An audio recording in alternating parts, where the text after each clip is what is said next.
Welcome Hey, come back, back, everybody. everybody. It's been a while. We kept promising it and promising it, and we've been so far behind. Dell's been up with stuff, and I've had a broken heart too from last night. I'm okay now. I'm okay now, though. We've been jamming, talking, and having a good time. Welcome back to Up Past Midnight. This may be a two-parter. We're not sure yet. Dell's doing her beautiful nails. Do you want to show them your nails? I'm Aren't they doing my nails. They're pretty? not even done. They're Aren't they like gorgeous really though? cool, but it's working. So if you see me kind of not looking at the camera, guys, I apologize, but like I really want to get my other hand done. So I've been it cheating might on sound a you little with my awkward. other hand. Also, I am using my brand new Razor mic. Isn't it cute? Is it? So I'm Wait, excited for that. is it actually turned on? It is now. Yeah. Yeah, but Yeah. it was red for a minute there. Yeah, no, I know. I muted it for like 10 seconds because my thing made noise. Like when I lifted it, the lids of the powder were like on top of the wire. Yeah.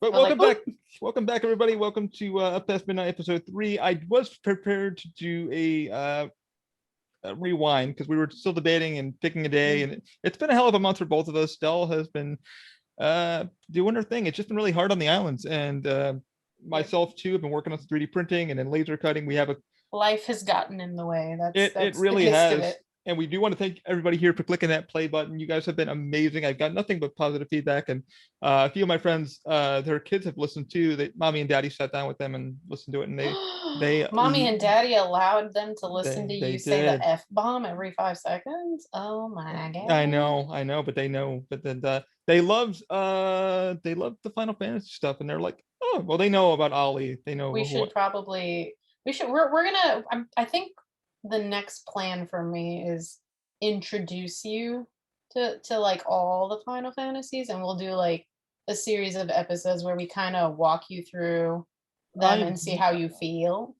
I mean, I already know how I feel. I've already played some of them. It's a big lore, and we've spoken about that. It's Not just really, not all of it, because again, all of them have their own separate lore. It's not like everything has the same lore. right.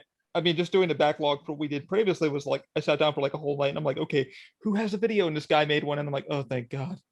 Oh, okay, I mean, we Kistis. could find stuff like that for all of them, really. No, and there's somebody who's done a deep dive into all the story and the lore and stuff like that. There you But go. yeah, it's been a blast. You guys have been awesome, and we do have some emails that popped up, so we'll read those towards the end of it. But Yes. we are going. This one is going to be about 90s culture and 2000 culture. So put on your old nostalgia caps because we're going to be talking about TV shows, snackaroos, and all the good stuff that we enjoyed as our teenage years, and just stuff that we did for the weekends that we really we loved. And we're gonna have y'all remember your childhoods I and then know. cry because we think childhood and we immediately go, oh, that was like 12, maybe 15 years ago. No, Right. it's like 25, 30 maybe. I don't have. Somebody was freaking out the other day on my Facebook because Princess Diaries, the movie, it had its 20th anniversary this year. You just saw that, didn't you? And I was like, did I not see that movie maybe 12 years ago? You did, because like, no, rumor it's has 20. it. Rumor has it they're making a new one, and then I think she brought it up like during a Q&A, and she's like, "Yeah, we're gonna do a new one." And it's like, am I that getting old? I am that getting old. Yeah, we all are. We all are. Like oh my God. sister-in-law popped up something the other day because we were talking about the podcast, and she's like, she listened to it, and she's like, "Ooh, I like this." And she's like, "You remember All Dogs Go to Heaven?" And I'm like, "Oh, God, dude, do you remember The Secret of Nim? Why does that sound familiar? It's about the rat lady in the red cape, and it's almost like a very sad story. She's got like these. She's like the single parent. She's got like these little kid rats, and she's goes on an adventure to save one of them who's dying. And as a kid, I was like, what pretty animation. And then as an adult, I realized, oh, this was a book. And then I rewatched it and I'm like, this is a very dark and sad story. Dark. Why did I not realize this? Yeah, like I was talking with everybody and they're like, oh, do you remember this movie and this movie? And I'm like, why is all my childhood like sad movies? And how did I not realize it? Like I was watching Hey Arnold just to kind of catch up on some of the old stuff because this is what I watched during my time, and like all the innuendos and all the sexual stuff, and I'm like, how did I not realize this as a person in their teens, and then you watch it now, you're like, holy wow, how did I not realize Yeah. Rocco's Modern Life was like that risque, and then Yeah. Charlie Adler was doing Mrs. Bighead and talking I about used to watch Ren and Stimpy, and that one got busted. my mother hated it. I remember as a kid, I think it was at a Walmart or something. I saw a shirt and I was so obsessed with the show. I was like, I need this shirt. And I begged my mother, I was like, please, please, mommy, I really want this shirt. And my mom's like, no, no, I'm not buying you Ren and Stimpy anything. And I begged her until she finally got me the shirt. I wore that shirt all the time. She hated it. She hated that show so much. She'd see me watching it. She's like, why are you That watching was this? the This is one so bad show. for I'll put you. the link down in the description of the video I found. This guy's on YouTube, and he kind of breaks it down of like the creator of the show and how risque it was. Yeah, it really Apparently, was. apparently, It was a very innovative, like adult-ish show, and you never think about that. Was it Tom Kenny? No, it wasn't Tom Kenny. It was Billy West, who does Fry and a lot of my favorite characters. That was on the show, and he was saying how it was like the run of the mill. Like they could do whatever the f they wanted. Like the creators could do whatever the hell they wanted. It was just risque. It was dirty, and like that's how half of the stuff got put out. And Nickelodeon was Nickelodeon. Like this is what we remember. Nickelodeon didn't care back then. Nickelodeon, I think, just was like, who has cartoons that we can put on this channel? Let's go. That was the thing, because I just watched the big yellow thing or whatever it was, the big red logo. It's on Hulu. I just watched that, and they kind of brought that up of like syndication and how Nickelodeon became to be, because I get to go behind where Nickelodeon is shot, and I have nostalgia moments because all I wanted to do when we went to Florida finally in 2001 after September 11th, like right after it, and you're Middle Eastern and you get stopped because your last name is Middle Eastern, and they're like, hey, come over here, buddy, and you're like, all I wanted to do was go see Nickelodeon Studios, which was still operating at the time, not at full capacity. All that wasn't there and stuff, but all I wanted to do was like drink slime, because I heard like, oh, I wanted to get slimed so bad as a kid. And I was lucky because like somebody was like, all right, well, you're crippled, so you can come over and sit here. And I'm like, dude, I love how you always segue, well, you're crippled, so. I mean, well, like if you're gonna use your disability to like get into some places, use your disability. Oh my God. And like, people I don't do that. He can do that. Don't do that. I mean, you know how many people do that daily. So it's like, excuse me, sir, I'm disabled. I'm gonna get. No, you're not. Stand up with it. Thank you. Oh God. But all I wanted to do was like, we did like this live taping of like this kid thing. It was like this like little maze thing, and you go to Nickelodeon. And then I got to eat slime. And everybody's like, what was it like? And I'm like, it didn't taste amazing. I mean, it was kind of like sweet and sour. It was like cornstarch kind of. I mean, like, I don't really know. Like, it was slimy and gooey, but they used to say it was like very salty and like weird. Yeah, like, it was. I don't think people used to think it tasted sweet for some reason. I never did. Well, I got to taste like, and I was like, is this the real batch? They're like, well, this probably isn't the real shit that they use because they water it down. Because Danny Tamborelli kind of brought it up in like the thing, because he used to get slimed a lot on what the hell's that show that with damn. It was the one where they had to guess the thing, like the kid did something and then they had to guess what it was. Like, oh, I created like shoes or whatever for my school, and they're like, hey, did you do figure it out. That's what it was. There you go. I never watched that. Oh, it was amazing. Show was amazing. That was like one of my jams. Like during my thing, I would watch that. I would watch Rocket Power. I would watch Rocket Power. That show was. Do you remember Stick Stickly? Yes. I love Stick Stickly. God, man, listen, Stick Stickly was my. I used to watch Nickelodeon sometimes, and he would just do those stupid little commercials, but you liked them, you know? Yeah. He'd be like, "We'll be right back," and people would be like, "Yeah, Stick Stickly." The funny part is, like, I got to meet so many. No, they had a fun time. I recommend watching the documentary. Because Dakota. If I wish Dakota could be on here, but he's not. He's busy right now. Shock soon. But Dakota was telling me about like we sat in front of it was Blue Man. Now it's just a blank building where they do all the storage. Now it's where Nickelodeon was. If you get behind all the sound tapes, that's where they would shoot and shit like that. And people, like, if you watch like Double Dare and stuff like that, you'll hear Turkey Throat Load, which actually stands for Turkey Lake Road. You can find a facility. You can find Universal. It's not hard, honestly. It's right there. But you can see that they changed the name to a lot of things, and Dave's School's there now too. But I got to like meet a few people that got to work at Nickelodeon, and I got to meet somebody who was a temple guard on my one of my Oh my favorite, God. and I had to pick his That was brain my like so dream. much, and I'm like, Legends of the Hidden Temple, man. how I met him was I was working at the horror makeup show, which I do work now. I don't really care if you know. Um, but I was working there, and then somebody was like, "Oh yeah, my brother used to work for Nickelodeon. He used to work for Double Dare, and he also was one of the temple guards on Legends." And I'm like, and they're like, "Do you want to talk to him?" I'm like, "Yeah." And they're like, "Okay, like let me."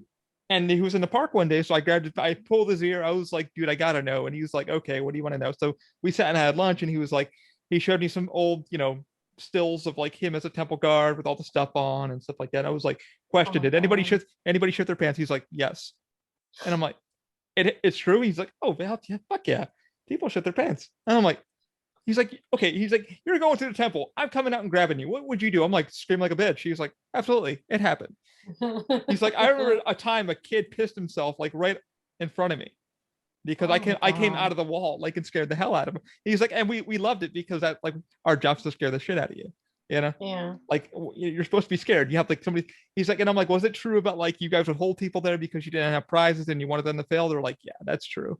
And I'm like, Oh my oh, God. like you're breaking my heart. He's like, no, it's all true. He's like, and he sent me a few things to like watch, and yeah, like they only had so many prizes and how they filmed the show. It's all on yesteryear. If you guys want to like go behind the scenes on how it was all done, but that's I've still seen it though. one of my favorite tellings. Like talking to him, and he loved his Nickelodeon time. He started there, I think, in 92 or 93. So I got to Oh. jam with him for a little bit and talk about everything. And God, like they have nothing but good memories. Like it was controlled chaos, as he Aren't put they it. talking about remaking or like a new season of Legends of the Hidden Temple, but like for Something got brought up. I think adults? Bradley Cooper, who played Omek, not that he's done anything, obviously. Just kidding. Yeah. We all know who Bradley Cooper is, honestly. He's brought something up, and I guess Mark brought something up about doing something. So I don't know if they're doing another TV show or just kind of a movie, because Legends got brought into a movie. And that's how I kind of Legends got brought up to me again. Mm, Was one of our actors was like a huge Legends fan, so he was the okay. one kind of like spoiling stuff for me and like, oh my god, you love Legends too. I'm like, I would have gladly been on fucking guts. Like, hook me up to a harness. I'll bungee jump through things. Like throw your crutch over here, young man. I'm like, you got it, sir. Just throw your crutch and drag somebody Oh my, like, on the screen. oh, you bet your butt. Like I did, I been on the bungee things on like on a Fear Factor at Oh Universal. my Like they literally God. had me on a thing and I was swinging it across and nobody was there, and the texture Oh just no. throwing me across. I'm like, wee. Oh my Osha, you didn't hear that story, but yeah, but God. it Cut happened. that It out. happened. No, it was fun because they're like, hey, do you want a bungee? And I'm like, I was hanging off the there's a stunt that they do at Fear Factor where you hang from the thing and then the floor drops out and you got to try Oh to yeah, hold on yeah, as long yeah, as you yeah. can. And they're like, do you want to do it? I'm like, I want to see how long I can hold. And I was up there for quite a bit, but my arms started getting tired. I was like, I was too scared to let go, but like, they're like, you can let go, dude. We tethered it so where you don't hit anything. I let go and it catches you and you spring back up. I was like, eh. Oh my And then God. they lower you down, and I'm like, that was fun. I Uh, would be absolutely terrified, but that's because I don't do well with heights if I can see mhm. where I'm going. Like, I don't mind riding in planes and stuff like that. That's not an issue.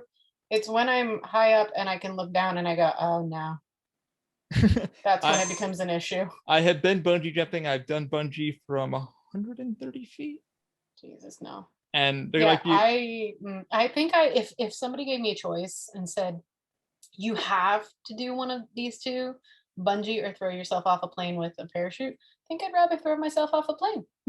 I want to do that so bad. I've been offered to like go skydiving with somebody, and they're like, "You want to go up?" And I'm like, "I want to go 20,000." They're like, Mostly because like I'd have more time in the air to regret my "Actually, decisions. that's kind of false. You only have about a minute of free fall." I'm like, "That Listen, sucks." that's a minute longer than I would have on a bungee if like I was reaching the bottom and then I feel the bungee snap.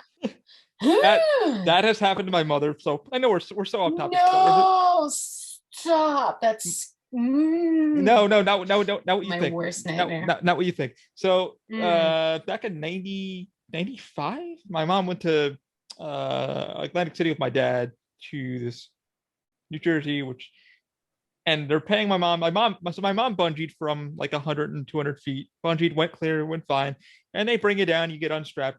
Apparently, the second or third person after her, the cord snapped. Person Oof. survived, Person survived, broken back, a broken leg, but they survived. Oh my god. And I'm like, oh god. Like I've done bungee, but I check my own gear. Like I was checking all my harnesses, and the guy's like, dude, we got you. And I'm like, I don't trust anybody. Like I do my own harnesses. I check all my gear. And like I'm at the roller coasters, I'm checking my own harnesses. And I've got stories about Rocket that everybody knows that story. Oh my god. Yeah, like my mom was like, yeah, like after you saw the video, the one person went fine. The one person after that person, the cord went snap, and all you heard was people screaming and whatever. And like apparently it happened when she went down, so it snapped at a good point to where she could fall, like not where it went back up, where it was like, oh shit, you could land on your neck. Apparently when she fell on like kind of concrete or whatever, but like broken back, broken legs. Yeah, it wasn't good, but survived. Non-life threatening injuries. That's why I'm very like I've done like zip lining, but I'm still like terrified of that because I'm like I know how much the cords can handle because I'm very nerdy with that. But my friend's like, hey, let's go zip lining. We did zip lining here, and the one that we did was about a mile long. And I'm like, you're about 200 feet in the air. You're just going over trees, and then there's one section you just go over in this huge water area. And I'm like, and like you screaming. I'm like, yep, because like if I fall here, it's death. Oh my god. He's like, you're fine. You're not gonna die. Just if you do something here snaps, just pray. And I'm like, to who? All right. They're done. Are they beautiful? I think they're beautiful. What do you guys think? Are they beautiful? Leave us. Leave me a comment if you like them. Don't leave me a comment if you like them. I know we're so all over in like this whole thing, but this whole thing was supposed to be a thing. It's not what we said it was supposed to be. No, anyway. But anyway, segue. Segue. Well, it's like you guys. So you were born what year? 1986 to 1486. Okay, so you're a year older than me. Yes, not by much. I'm 87. Well, we are in the same month. Yes. No, I don't think so. February. Yeah. We are in the same month. So then a year. You're still a year older than me. I'm still a year, but only 87. Yeah, but only like. So it is a full year. Mm-hmm. Okay. So we kind of have the same childhood memories, basically. For the most part. So this will be interesting. We won't have too much of a like distance or a discord when it comes to like comparing things. No. Did you ever see the movie Once Upon a Forest? Sounds familiar. May have seen it. Okay, so it was like these little animal kids. It was like a mouse girl and a mole and a hedgehog. And I have seen they're all trying to save a skunk girl from like pollution. Yeah. Wait, and they're breaking down they're sawing down the trees and all these dump trucks and shit. They get caught in these cages and everybody's freaking out. Yep, saw it. And then the one dude had glasses. And kind of being traumatized because I was like, what is happening to these boys? Because I remember when I was a kid, definitely not when I was born, obviously, but when I was a child, so like I want to say like from 5 and up, like from 4 years, from between 4 years and like 7 years or so, or 8 years or so. The 90s was a time because they were all dealing with saving forests and the rainforests and stuff. Because we had Fern Gully too. We also had like, you gotta remember, we also had like apparently gas crisis was still a thing, and oil was a thing, and we were in the Gulf War. So like I remember Disney putting out in a lot of movies about, like you just said, about like, let's save the rainforest and let's do this. And then my mom had a movie let's save all these forests because these creatures are dying. And so they'd give you these movies that were meant to be like heartwarming and stuff. And then as you grow up and you watch like these terrifying scenes of like these animals being in cages and freaking out, and like and this like, one animal almost dying, and you're like, they're choking on like, why was this so morbid? They're like, these guys are going into the forest. I think I remember the movie that they're going to the forest to like they're dropping canisters of like poison. Of like and like this one thing is like a mole or a rat, and he's wearing these little glasses, and then like it was I think he was a badger, and he was an older, he was like the foster parent of the skunk or something. Yeah. Well, no. He was telling them when he was a Oh, kid that's right. that he got caught, And then the and old then dude, and then he somebody was let like, him go. that's right. And they're trying to save the skunk, and they had like trying to come up with like this. They're trying to come up with like this elixir thing, and they crack the thing, like the little thing open, and like they put the little mark on its head. Yep.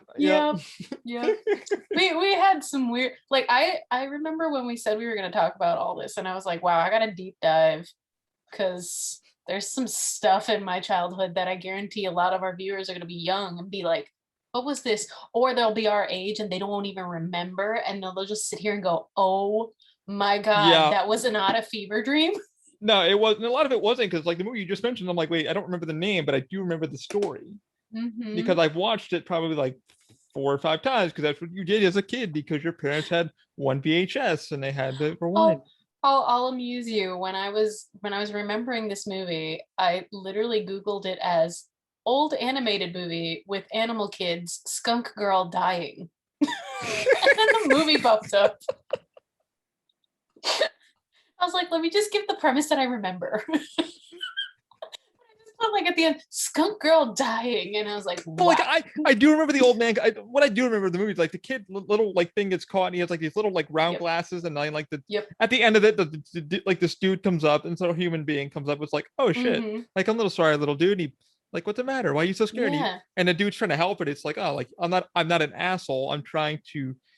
I got to do what I got to do, man. We got to take down the tree. We got to, and like at the end of it, the dude's not trying to be a dick, and he saves the little creature, and he's just like, and he lets them go elsewhere. Yeah, and he's like, go, like, shoot, get the hell out of here, like, live your best life, And they're like, oh, and like the grandfather's like making this elixir to make them feel better, and yada, and they put the little mark on the little squirrel's head, like the little dot, and you're like, skunk, well, whatever. Yeah, I'm just, it's whatever. It's whatever. It's 11 at night, and I'm just like, but yeah, I do remember that one. What else? What was? I watched Gumby as a kid. Did I watch Gumby? Gumby was before my time, but I had access to it.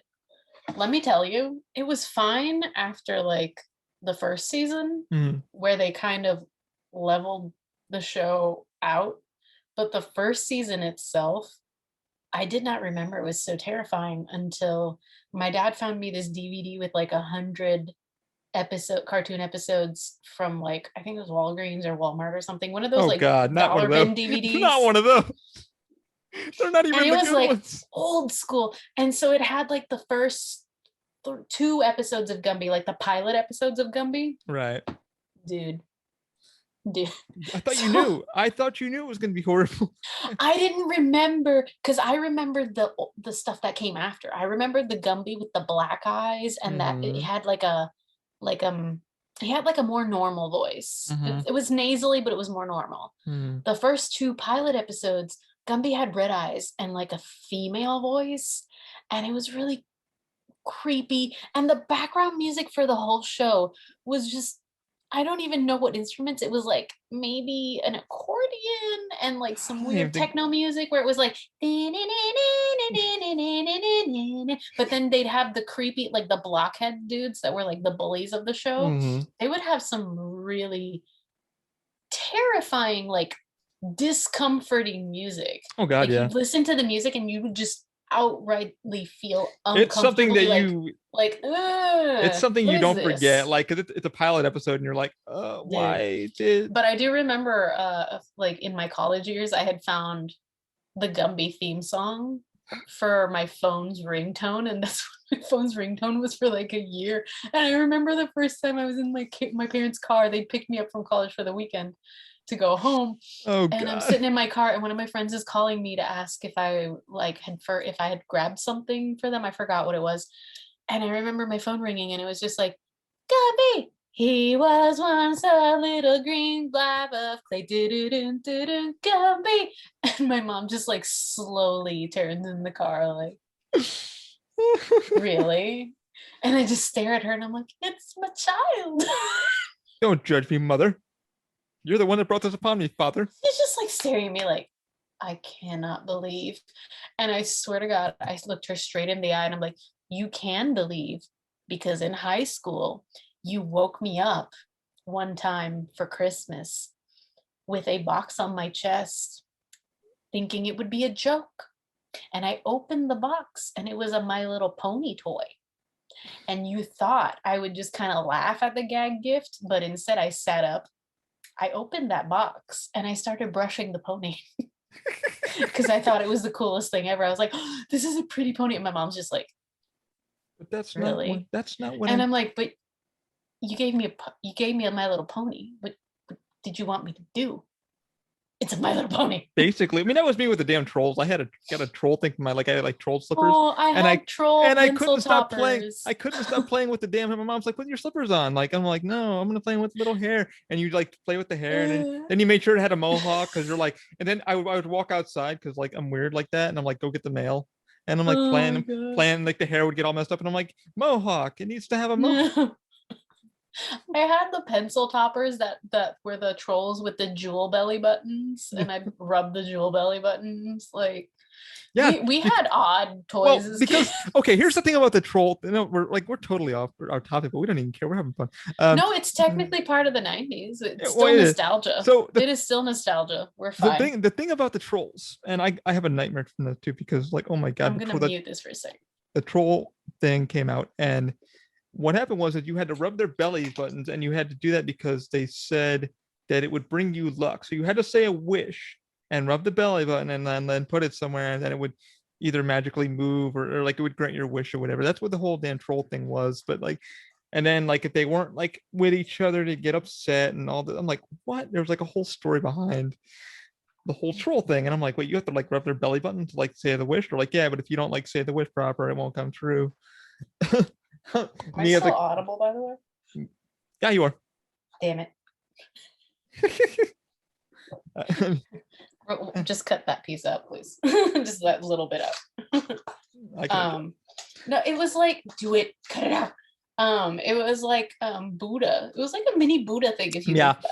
Because like my aunt's really big, and she's big in the Wiccan, and I wonder she's if big. They were inspired by Buddhas. Probably Wiccan. Could be. Because my aunt's really big into that. Like she had like sent me a gem recently, and she's like, I want you to put this like next to your bed, which I have. And it's next to my bed. And what it's supposed to do is relax me. Like before I go to bed, I have to touch it and like say like a wish, or just kind of like a calm myself down. She's like, oh, you gotta put this gem next to you. So I have it just to, so there's no bad nightmares or whatever. It's supposed to relieve stress. I guess it's working. I don't know. I have no idea. But that was the thing. Hey, like, listen, if it works, it works. I mean, I'm not gonna judge. My aunt's, she's totally into like mystical life. And I have quartz. I have a quartz pendant. I don't have it on right now, but I have a quartz. It's a tiny little piece of rose quartz. Mm-hmm. And I have a clear tiny piece of quartz. It's like this big, itty bitty. I mean, and it goes on a necklace. I mean, the one person I can hear yelling. I use those because it's like supposed to take in negative energy. Mm-hmm. And sometimes, you know what? Even if it is mumbo jumbo, it makes me feel good. So right on. Yeah, it could be a placebo. I have a Himalayan salt globe on my bookcase because it's supposed to help with asthma. That I've heard. Does it help? I don't know. But I cook with Himalayan salt, so right. It tastes yummy for the 90s. You know what tasted yummy in the 90s? Dunkaroos? Colored ketchup, the green and purple ketchup. Yeah, I did like that one. We got it because we wanted it so bad, and like we had to beg our parents for it. My parents would not buy it for me, but I had a friend who had some, and so oh god, that's how it always was. Like your parents were like, no, we can't afford that. Like eat regular ketchup, and you're like, you go to a friend's house. They just didn't want to. They were like, oh, that's weird. Ew. Your parents were like, no, you got like regular ketchup at home. You don't need fucking purple. So like, go to your friend's house that has it, and you're like, hey, can I try some? And they're like, okay, here. And you're like, cool. They're like, Mom, can we have hot dogs? Just so you could try it. Oh my. Oh, not even. I squirted some in my mouth just for fun. Why did that open? Oh my god, do you remember also the sunscreen? The colored sun, they had colored sunscreen that when you would rub it in, it would just like magically disappear. It was like purple and blue sunscreens, and I think pink sunscreen. I definitely know for a fact that was not a fever dream. That happened. No, you are right. I don't know who made it. It could have been because like back in the 90s, like for us. Sorry, I'm trying to finish this real quick. Like put them away so they don't. No, you're fine. Like I'm getting a flashback because like back in the 90s for kids, like we had Nickelodeon stuff like that, and then they had like this moment that even Mattel and all these toys, they're like they tried. Oh my god, there's a Mr. Bubble, or there's like a certain thing your kid like would go in and Yeah. take a bath, or like there's a certain food Oh, product, Mr. Bubbles. Oh, I or remember like those. they're Those were like, like pink bubbles. mm-hmm. And you're begging your parents are like, I have Dawn right here. I'll just pour that whole shit in there for you. Make some bubbles. Yep. I am not spending $4 for a freaking Mr. Bubble when we have Oh Dawn God, dish soap yeah. at home. And you're like, Oh my God. it's not the same. My parents would not put Dawn dish soap. They just get cheap bubbles. That's all. I mean, I'm making up a soap brand because like my parents were like, they go to the dollar store and they're like, listen, you get what you get. Here's some Ajax. Just Here's some age. Bro, are you okay? no. You need help. Blink once for no, twice for yes. I'm dead.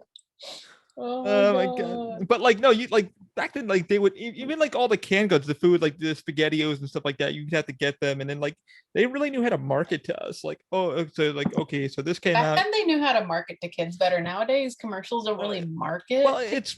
it's crap. It's crap now because my brother. Fun story of my brother. Although commercials were like an acid trip. Like if you look up those commercials nowadays, you're like, wow. My brother, story with him because he was having a nostalgia trip, and he said it's a couple years ago, and I was back home in New York with my nephew and my brother, and we're having lunch, and he's like, yeah, man, I had to lie to my kid the other day because like I got him like kid cuisine, which is like I don't even think that exists anymore really, and he's like, yeah, I'm like trying to tell my son to eat this, like, oh, it's really good, and he goes to take a damn bite of it, like, he's like, dude, the potatoes tasted like shit. And I'm like, what do you mean? He's like, they had like these pellets in it. So I realized why he wasn't eating, because the brownie tasted like crap. This tastes like a, he's like, never again. I went out and just fucking bought Hungry Man. Instead, I'm like, he's like, if my son's gonna eat, I'd rather give him something that I would eat, And I'm like, yeah, right on. I mean, but back then we didn't even know that. Like SpaghettiOs tasted like crap. We still ate it. Chef Boyardee's kind of like our still thing that we would eat. I know Dunkaroos is finally coming back. Apparently, somebody found those in Walmart the other day. Oh yeah. They have a Dunkaroos. Oh God, what was it? It's something. Like there's a Dunkaroos something. Like chocolate. Dunkaroos flavored. Yeah, I put it on our. And I was like, oh. I put it on our Facebook page. So because somebody posted it to me and I was like, oh, I got to put this to the page. So it's on there. I think there's also cake frosting now. Yeah, something like that. And I'm like, oh God, I can just taste all the cavities in my mouth. Do you remember those TV dinners, those kids TV dinners with the penguin? Yeah, on the front. Yeah, kid cuisine. Yeah. I just mentioned that because like I said, my brother like he bought it for like Damien, my nephew. Yeah. Like, a few, and he's like, eat this, and my nephew's like, ugh. And he's like my nephew took a bite of it. They just don't taste the way they used to. No, and they never did. The mac and cheese used to be awful. Oh, it still is. I mean, I haven't. And then the only, like, I would sometimes eat the nuggets. The nuggets weren't great, but I would sometimes eat the nuggets. I liked the little pizza lasagna things, like the pizza like lasagna squares. They were weird. I don't remember what they were. But then the chocolate pudding was where it was at. Like that was the only good thing about. You would only look for the ones that had the chocolate pudding. Anything else was just gross. Everything else was like, even now, it's like I look at it and I'm like, okay, what the hell did I eat as a kid? So it was SpaghettiOs. It was this. Grilled cheese was my thing, though. Like my favorite thing, like for Friday nights, because I'm gonna go down my thing. Friday nights was either pizza or Chinese, because we really didn't have a choice. Like parents were like, all right, I want to get like cheap pizza and you can eat that, whatever. So, but oh man, grilled cheese and soup was my jam. Oh my gosh. Yeah, it's like my jam. And I know like it's like lactose people are like, I'm lactose. Like, sorry. But like I had I don't even remember. I'd have kids cuisine like occasionally. My parents would try to like not feed me bad stuff. Right, because like that was the thing though. Like you look at all the commercials, like you'd look at Nicktoons or whatever, or Cartoon Network. I would get Dunkaroos a lot though. Dunkaroos, and then what the hell was the drink that we had? You know, the Kool-Aid ones that you twist the top off. Yeah, the Kool-Aid squeezies. Yeah, the squeezies, and like I had to beg my dad because like My parents divorced, My mom obviously. would get them. My mom would get them for And you me were like, almost all all the right, time. your And it parents were had to like, be the blue ones. It had to be the blue ones. yep, If it wasn't blue, I didn't want them. yep. I'd have the red ones on occasion. They didn't taste the same. Didn't Nope. like it. Nope. And like your parents were like, all right, you have so 246. So you're gonna be Yeah. this needs to last you like the weekend. All right. So like Yep. when and you're like Friday night comes around, you're like Sabrina the Teenage Witch or whatever. Like Boy Meets World comes on because Oh my God, Boy you're Meets World. you're sitting at home with like we're gonna go down the rabbit hole, guys. They don't make shows like they used to. No, I and that's miss shows like Boy Meets World and Sabrina. Like those long shows that would take forever, but they'd be mhm. so good. I mean we all loved They'd to be mean written so well. I mean y'all remember Topanga, man. Topanga and Corey. Oh my God, yeah. Mm. And I loved animated movies back and animated shows back then. Like Freakazoid was a weird one, but was good. Um, I'd watch Dinosaur, We're Back Dinosaurs. Yes. Um, I still have the VHSs for A Troll in Central Park. Mhm. I have the Jetsons movie, I had The to Princess and the Goblin, Page Master. And you know how like sometimes your parents would just put VHSs in the TV, and if you really liked a movie, they would record it for mm-hmm. you so that you could keep rewatching it so they wouldn't have to buy the Well, we didn't. What's VHS. funny because my mom was like the master of that. So like whenever a movie came out, she's like, "All right, you and your brother." My mom did. I don't know if you guys remember like the like the hell was it? The CD company where you go like for like 5 CDs for $1 or whatever. My mom did that Mm-hmm. for the movie thing. Like, and we'd have like Dinosaur, Land Before Time, the Flintstone movie. Darn, I'm trying to remember all the stuff we had, but that was the Oh thing. my Like God, the Flintstones meet the Jetsons. that was a Was that thing. it? Yeah, that was a It was a thing. thing. Yeah, because Yeah, it was. I didn't get to I loved that movie so and they much. had the little robot because like little robot thing. Like I think they Mm-hmm. went on the asteroid. There What's her was name? well, they had Rosie, but Rosie, Rosie. this is But another one. then they had the other one, yeah. They had another one where like the guy was like he was a robot dude, but him and George were supposed to work on a thing together, and then like Mm-hmm. Elroy fell in love with like the little robot kid, and it was like oh like this Yeah. crap's going around like why is the station messing up? He's like and there were like goblins they had to take care of because like they didn't want because it was ruining the planet, and they're like oh Yeah. this is why like the thing is croaking and stuff like that. But yeah, like that was the thing. Like your parents were like, I'm only buying you one movie. I'm gonna get a lot of blank VHSs and tape. Because Yeah. I like my Friday nights were like, let's see, like definitely we didn't have cable, so it started off with like Boy Meets World, a teenage Sabrina the Teenage Witch from that, then Home Improvement usually, and then your Saturday mornings were I didn't watch Home Improvement, I'm not gonna lie. I would that watch was one a or two that things, was a big thing but in my house. I was more a Family Matters and Full House kid. Family Matters was our shit because like that would usually Family Matters on was my jam. that was Family like Matters was my Sunday, jam. either Sunday or Saturday mornings, really early, because you sit there and Mhm. you'd watch it, and then you'd watch what the heck's the other show that we watch? Oh dang, you had When Family I was Matter. growing up in the summers, like I would sit because they would marathon that shit. They would put Hmm. like 2 or 3 episodes a day, and then they'd repeat it like a few hours later. Dude. Like they do it early in the day, and then they repeat it a few hours in the afternoon for people who couldn't watch it at a certain time. Mhm. So I would sit and I would just watch that. Family Matters was the shit because like that really taught you about 90s culture, 90s live, what the hell was going on. I'd It watch really did. in Living Color with my parents, Martin, which was a big show, when you watch your I used to parents. watch Mork and Mindy, even though that's like Nino way Nino. before our time. Yep. Nino I would Nino. watch Mork and Mindy. I would watch I Dream of Jeannie. I would Happy like Days. late night shows. Oh, those were good. See, Happy Happy Days. Day, Happy Happy Days. I one, liked two, Happy three, Days. four, The Happy Days. Partridge Family.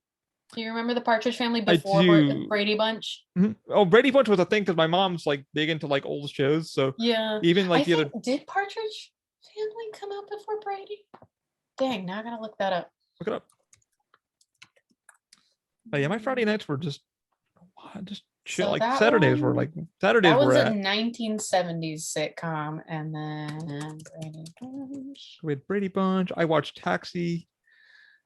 Brady Bunch came out a year before. It was 1969. Mm, Wow, so Brady Bunch beat them out by like a mm. year. And Brady Bunch. Partridge was 4 seasons. Brady lasted 5. Wow. I mean, So they ended around the same time, I want to say. Ben Stiller's actually married to Marsha Brady, the newer Marsha Brady. in the newer series. I was like, wait, she's the newer Marsh already? You're married to her? Holy crap. Fun fact. But yeah, like Friday nights for us were like it's been a teenage witch in America. We didn't have cable, so it was like, all right, pick something on like CBS, ABC, whatever. And then Saturday mornings, well, that was when the cartoons happened, like Recess, uh Yeah. Power Rangers was a thing. Like I was still watching Oof, like that. the Mighty Morphin Power The Rangers, not the original, like anything else. I It can't was even Mighty watch Morphin. Mighty Morphin was the thing because like I remember when I I was a couldn't watch anything after Mighty Morphin. I couldn't get into it as much. I dude, like tried. I no, tried. well, I just could not. Saban brought that up, and I watched the whole documentary before I did this, and Saban was talking about like how much they had to do. We were Hmm. such lame kids at the time that we didn't even know like half of this stuff was being already filmed, and they're like, Yeah. all right, my friend Dana actually got to be on the lot with them. She lived right down the road where they were filming a lot. Oh my After gosh. she met like the two bullies like a Hmm. lot because they were definitely all the putties that would fight, and she's in a previous podcast, but she was talking about she's like she was too scared to talk to them because like they're actors. But they would come up and say hello during like the set when they're getting ready to do a shot. They'd be like, hi, how you guys doing or whatever, do you want a photo or whatever, and she's like, Yeah. no, I'm too nervous. But like all the guys were super cool, and but Saban, like we didn't know like how it was shot, and then they would like sneak in the footage. It was so well cut in. You're like, oh, Hmm. this was already shot in Japan like how many years ago? Yikes. Yeah. And Yeah. We were dumb. and We were then dumb. like but like I remember like I was a kid and I was like in like the second or third grade and everybody was a Power Ranger except for me. Yeah. I was I love the Goonies. So Oh, the Goonies. Goonies was I was good. One-Eyed Willie. I grew up telling everyone and myself that I was the Pink Power Ranger, and I used to wear a hell of a lot of pink. Like I love Amy almost Jo. everything in my closet was pink, and I love Barbie, but like I was the Pink Power Ranger. I love Amy Jo. She's such a sweetheart. Oh, Like it was so funny. we did go see the newer one and the new Power Ranger. What we I thought was good. And everybody's like, did you like it? I'm like, I liked it. It had Bryan Cranston, and they did do a shout out to the older Power Rangers. Everybody, Brian Austin Green was in it, and or they all were in Yeah, it like secretly in the thing. And I was like, oh man, Mighty Morphin was the though. Like Recess was amazing. it really What was. else? Recess was like the show that Oh, you were my like, my jam was watching all that on Nickelodeon because that was good comedy. just I one miss shit. that kind of comedy. What's the oh Bobby's World? I liked watching that as a kid. I watched a few episodes of Bobby's World, but I didn't. It's because I watched other channels, and I remember Bobby's World was like on WB, and so back then at that Dude, and then time, like once that wasn't my thing. and then Batman in the animated series, like y'all know that was my jam Dude, as a kid. yeah, I'm sorry, like Kevin Conroy and Mark Hamill will always be my voice actors for that. Because once I hear when you play Arkham and you hear Kevin Conroy's voice, you're just like, that's Batman. I used to love the when they did Toonami, like the Mm-hmm. old school Toonami on Cartoon Network. I used to watch the Johnny Test that came, the not Johnny Test, Johnny Quest Johnny that Quest, came out yeah, yeah. for that one because Johnny Test was a whole other cartoon way later. um, but Johnny Quest, and it was like that was like early 2000s, I think, for that one, Mm-hmm. maybe. It was like the night the renovated one where they were all nice looking Mm-hmm. dapper teenagers, no longer children. And I was also a big Scooby That Doo was fan my too. thing. So Scooby Doo, the original with Casey Kasem. I don't. The other ones are all I could right. never. I watched some Scooby Doo, but I'll admit it. Even when I worked at Universal, I've never gotten on the Scooby Doo hype train. I do, however, love that one Scooby Doo movie with Shaggy and Scooby taking care of the Halloween girls, Mm-hmm. the monster Oh, girls. the Helix Girls. Mm, Mm. yeah, Yeah, yeah, yeah. they were like from a I like the school, like a Bayou private one too school. because they did a Bayou one where they're going to this island and then like you find out the whole island is like cursed and you're like, Oh my god, oh, yeah. you guys are cursed and like that's why you need our souls. And the guy's like, come on over here. It's like in Louisiana, and I watched that Yeah. on like Cartoon Network years ago, and I was like, it was so good. Yeah, but like yeah, I never hopped on that hype train very well. Same thing with Shaolin Showdown. I started watching Same. Shaolin Showdown and it was good, but then they would change the times constantly, so I could Mhm. never like hop on too much. And Well, then that I was. remember it got like canceled or something, and then they came out with new seasons. Mhm. And so I was very like lost for a Well, while. it was. There was another show that I wanted to remember. I can't remember. Was it Peppermint Patty? Was the show? It was a girl about like going to school and she like had red hair and glasses. All grown up and I really want to shout it out. All grown up, I want the world to know. Yeah, and God, she yeah, it's that was her theme song, but yeah, it's something Patty. I yeah. don't think it was Peppermint Patty. No, it wasn't Peppermint Patty, but it was It something was like something Patty. Hold on. I know it was a Disney show. definitely a Disney show on Disney thing, but Patty? I Disney show Patty. No, that's Doug. Patty mayonnaise. Although Doug was a big thing in my childhood. I watched so much Doug. Dog was my thing. Oh We're yeah. going all over the place on this one, but Yeah. we're getting there. It was a Patty. Come on. Wow, Because there's she a lot of Patties. because she had red hair, No, glasses, because and Peppermint Patty was from the Peanuts. peanuts. Yes. That's why you said Who is that. it, sir? Wow, I cannot find her for the life of me. Patty, redhead cartoon. Should be on And I'm like Disney, and we're looking. somebody's. Oh, there she goes. Hello. Okay. Found her. She was 90s. Let me look up the list. I found a picture of her, so I'm going down. I'm gonna find her. We're gonna find her. Because I don't know why that's Oh my picking my. God, the wild thornberries. Brace Yes. face. I watched Yes. Brace Face. Oh. Yes. So good. So good. um Joan of Arc, Clone High. I don't remember that. There's Rocket Pepper Ann. There it is. That's her name, Yep. Pepper Ann. Great show. Oh, and it wasn't All Grown Up because All Grown Up was that was the second show of Rugrats. That's what Yep. that song was from. I had Pepper Ann went Pepper Ann, Pepper Ann, no one did Pepper Ann, Pepper Ann, Pepper Ann, na, na, na, na, something like that. Oh my God. The fact that we can remember sort of how these songs go. You should hear us on live stream because we do karaoke for like hours. Oh my God. So if you have a song, do you want us to sing? We'll sing it, but we need to get the lyrics. I still remember Cubics from Kids WB. That was a weird show. But I also remember, did you ever remember that kid? I think it was Kids WB that showed it. They had like Gundam, but Chibi Gundam. They had a show. It was like these little short episodes and they were comedic and it was Gundams, but they were tiny, like super deformed Gundams. I remember seeing that and I thought, what is happening? Because back then I'd already watched Gundam Wing, I'd watched G Gundam, I'd watched the original Mobile Suit Gundam. Yeah. And that's because I'd been introduced by Toonami and my cousin at the time. Toonami, he had a VHS yeah rental store in his own house. Yeah. So he had a whole bunch of different animes, and I would just every day go to his place and I'd just get a new one and watch it. Yeah, I didn't get into anime sadly until later. Like comics were like my thing, and then like Incredible Hulk and Marvel, and then DC. Because I grew love up reading Archie and Sonic the yeah, Hedgehog. Like because like I get a fun story with my uncle. I'll say that in a little bit, but you know, sadly, like I didn't get into Toonami until like we finally got cable. Like that was a thing because like my parents were like, "Hey, either we live a life where you have house and shit. Cable's not really important." So, and that was the thing. Cable, like you guys got to remember, cable wasn't really a thing for some people because like some people like you know you had one console, you had a bike, that was it. And we had basic TV when we lived on the military base, when I lived on the Air Force base. And what my mom would do and my dad would do is they would take me to this VHS rental place and I would rent all the Barney movies and just watch Barney. Let's be honest, if you guys didn't watch Barney or Dragon Tales or I didn't watch Dragon Tales. Good shit. I've never watched Dragon Tales. Wishbone. We have Wishbone. I love Wishbone. I watched like 3 episodes of Wishbone. I was Magic School Bus kid. I was too. Bill Nye the Science Guy was my shit. I learned more. Bill Nye the Science Guy. I actually tweeted at him about a while back, and he was very sweet. Wasn't there another science guy too?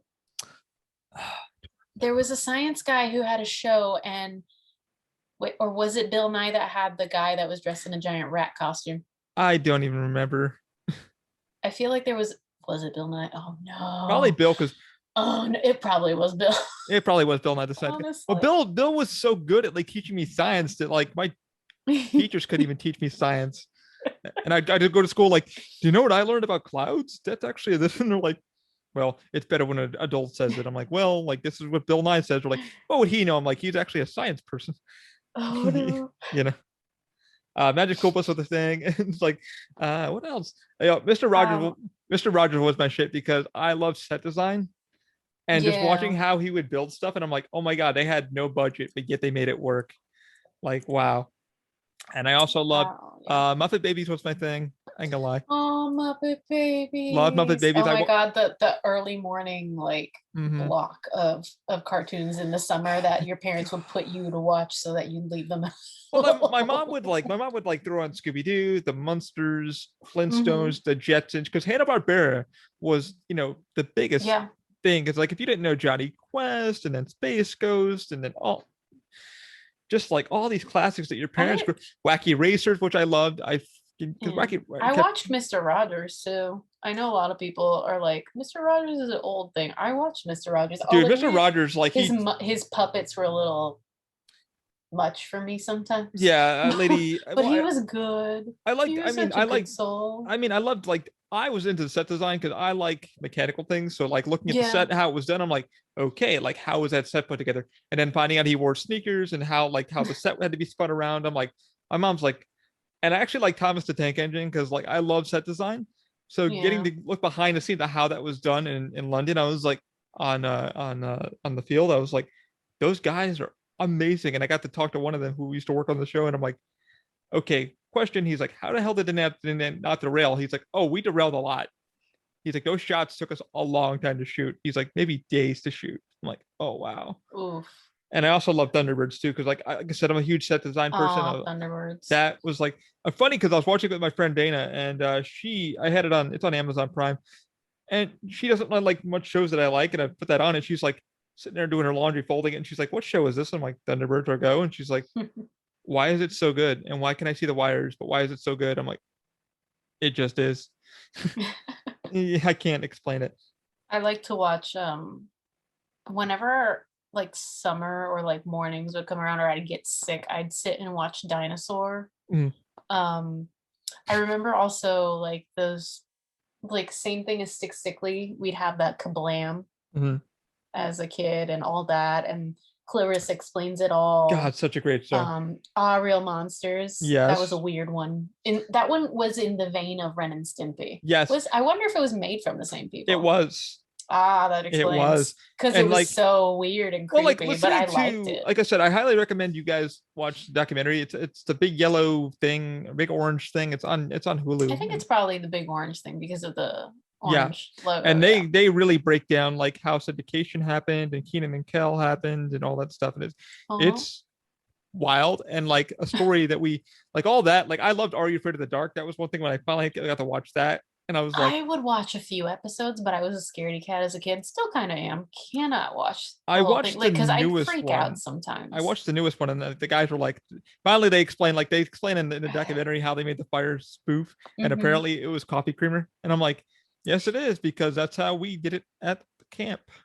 We went camping a lot, so that's why like a lot of my nostalgia is like getting to go to my dad's friend's house who he was a he owned like a big apartment complex. So like I couldn't really do anything because you're disabled. So what are you can do with a disabled kid? Put him in front of a TV. So I was lucky because he had cable. So I got to watch like Legends of the Hidden Temple, which I fell in love with. Guts, or I would watch the hell out of that. I was like, this is awesome. And then Hey Arnold, I was all over that as a The kid. older stuff I'd watch was like DuckTales and Tailspin. Yes, Um, man. Pippi Mhm. Longstockings. Did you ever see Pippi Longstockings? I think they did they're doing a sort of like reboot, but like more the actual girl who did Pippi. No, Mhm. not Pippi. Oh, there was another show in the vein of Pippi Longstockings, and I forget her name. So yeah, I'm not really. But they're Wasn't doing wasn't it more wasn't shows Cabbage of those. wasn't Cabbage Patch Kids. It Oh, I wasn't saw Cabbage Patch Kids. wasn't Rainbow Bright. I watched Rainbow Bright religiously. And fun fact, on my one of my external drives, I have all the like they're MB MWV or something like that format. But I have I know I know what I you're talking have about. all of the Rainbow Bright Uh, movies, including the origin movie, which is hard to find because for some reason they don't no, they don't. reproduce the origin movie, which is the Nope. movie where she meets Starlight the horse, and she becomes Rainbow Bright. Um, because they gave her, because funny enough, she and a few other characters, I think it was Care Bears It was Care Bears. and They did a lot. Rose Petal Place, which They did a is lot of a crossover. show that a lot of people don't know. Rose Petal Place. I had a VHS of that. I cannot find Rose Petal Place like cartoons on anywhere for the life of me. And if I could find Rose Petal Place cartoons again, I would be so happy. But these were all based off cards, greeting cards. These were characters on greeting cards that people enjoyed, and then they made shows off of them, which was interesting when I found out as an adult. I just had an epiphany. You had an epiphany? Yeah, the Bernstein Bears just popped into my head. I was just going through like a book that my mom would read to me, and I'm like, oh my god, we're going down nostalgia lane of like what we would do. I mean, we could there's definitely some 80s cartoons that we would watch for sure. Do you remember the old Nickelodeon Junior where there was Face? I would watch Allegra's Window. I would watch Gullah Gullah Island. Okay, so the fun fact about this, when we were sick, Allegra's Window is one of those favorites that I never see anywhere anymore, and it was such a good show. So when you were sick, you would, you stay home and you'd have to watch Nick Jr. all day. You had to watch Nick Jr. all morning. Do you remember Eureka's Castle? Yes. I still know the song by heart. It was one of my favorite shows. Fraggle Rock, I used to watch. Yes. As well. Fraggle Rock was such a great one. Oh my god, I looked up Allegra's Window on Google. I'm not crazy. It was a thing. Wow, I used to love her because she had curls of every color, and it was such a great time. Her, yeah. But I do remember. Oh my god, Gummy Bears. Yes. When they put Gem in the Holograms. Yes, I was just gonna mention. I rewatched it. Okay, I rewatched it in the shitty part. Okay, so like it's not a good show, but let me tell you, Gem I was felt good. like a Gem child, and I don't even care. Gem was well. To be fair, it was not. It was good. It was not great because not great. Even the story had a lot of loopholes. Universal. That whole thing between her and Rio and the Stingers, that weird romance thing, and then the show never got finished. It got canceled. The shitty part, and I'm gonna say an F-bomb here because fucking Universal, you killed the movie, and all my friends who grew up in the 80s and 70s are pissed with you. Oh. My one friend, Neil, I'm gonna call you out because you're like one of my bros, and you were so pissed that they fucked up Gem. And I'm sorry for the F-bomb, but he was furious. And he's like, and I remember Neil put this like this, that's not the real me. And it's like Gem singing, that's not the real me, because it was not Gem. You can kill Gem. How can you guys kill Gem like that? Like, Universal was going through. Was bad. That movie. All my 80s I friends. downloaded it. I'm not gonna lie. I'm so sorry. Everybody's gonna find this out now. I downloaded it. I pirated it because I'm not gonna lie. I wasn't gonna spend that money because everybody was telling me it was so bad, sucked. and I'm like, I love Gem. And at that time, they were doing that reboot with the comics, which let me tell you, the comics were good. And I don't know what happened with the comics. I have the first 5 compendiums. If anybody wants to email me or comment later telling me what the hell happened after the 5th one, suddenly it became not Gem and the Holograms. They came out with another series for the Misfits, but then I don't know what happened. They left it like on a weird cliffhanger. I don't know if anything else came out after that. If something else came out after that, please let me know. I really want to finish reading it because I left it at the 5th volume, and the 5th volume did the same thing that the show did, which is except instead of leaving it on a cliffhanger where Rio still didn't know anything. Spoiler alert for anybody who has not read the comics. Oopsie daisy. In the comics, Gem, she finally tells him, she's like, hey, I'm Gem. Yeah. As well. And Rio is very betrayed, and like, Rio actually sits her down. He sits her down and says, this is not okay. I'm not going to tell anybody your secret, but I need some space and some time. So they kind of basically break up. Yeah. But Gem's sisters are there and they overhear it. So when he leaves, they come in and they hug her and they're like, it's fine. We'll be okay. We're going to get through this. And, hopefully Rio will come to his senses. It'll be okay. And they left it at that. And that was like volume 5 of the compendiums because I would buy the compendiums. I don't like Right. buying single issues because they just No, as you shouldn't, deteriorate because faster. they keep bringing things up. They just break faster too. As much as I like sometimes I have some single issues of like Flash and stuff like that Mhm. because I'm a Flash girl, but I would love to get back in the comics, but they keep doing rebirths, and my dude, friend Ernesto, who we're gonna listen, have what's on going someday, on in DC right now is such a mess. I've been keeping up via sorry for the cliff note, guys, but I've been keeping up with what's going on in DC. Yay, they brought Wally West back technically yeah. permanently as the Flash now, Mhm. which good for me because I love Wally West, but Mhm. also the way they built it up, I hate it because what they did, that whole weird thing where he killed Roy and now Roy is back, Mhm. and he killed his future self because his future self had killed a bunch of people in the past in this utopia thing that the Trinity, Batman, Superman, and Wonder Woman had created Mhm. for villains and heroes to.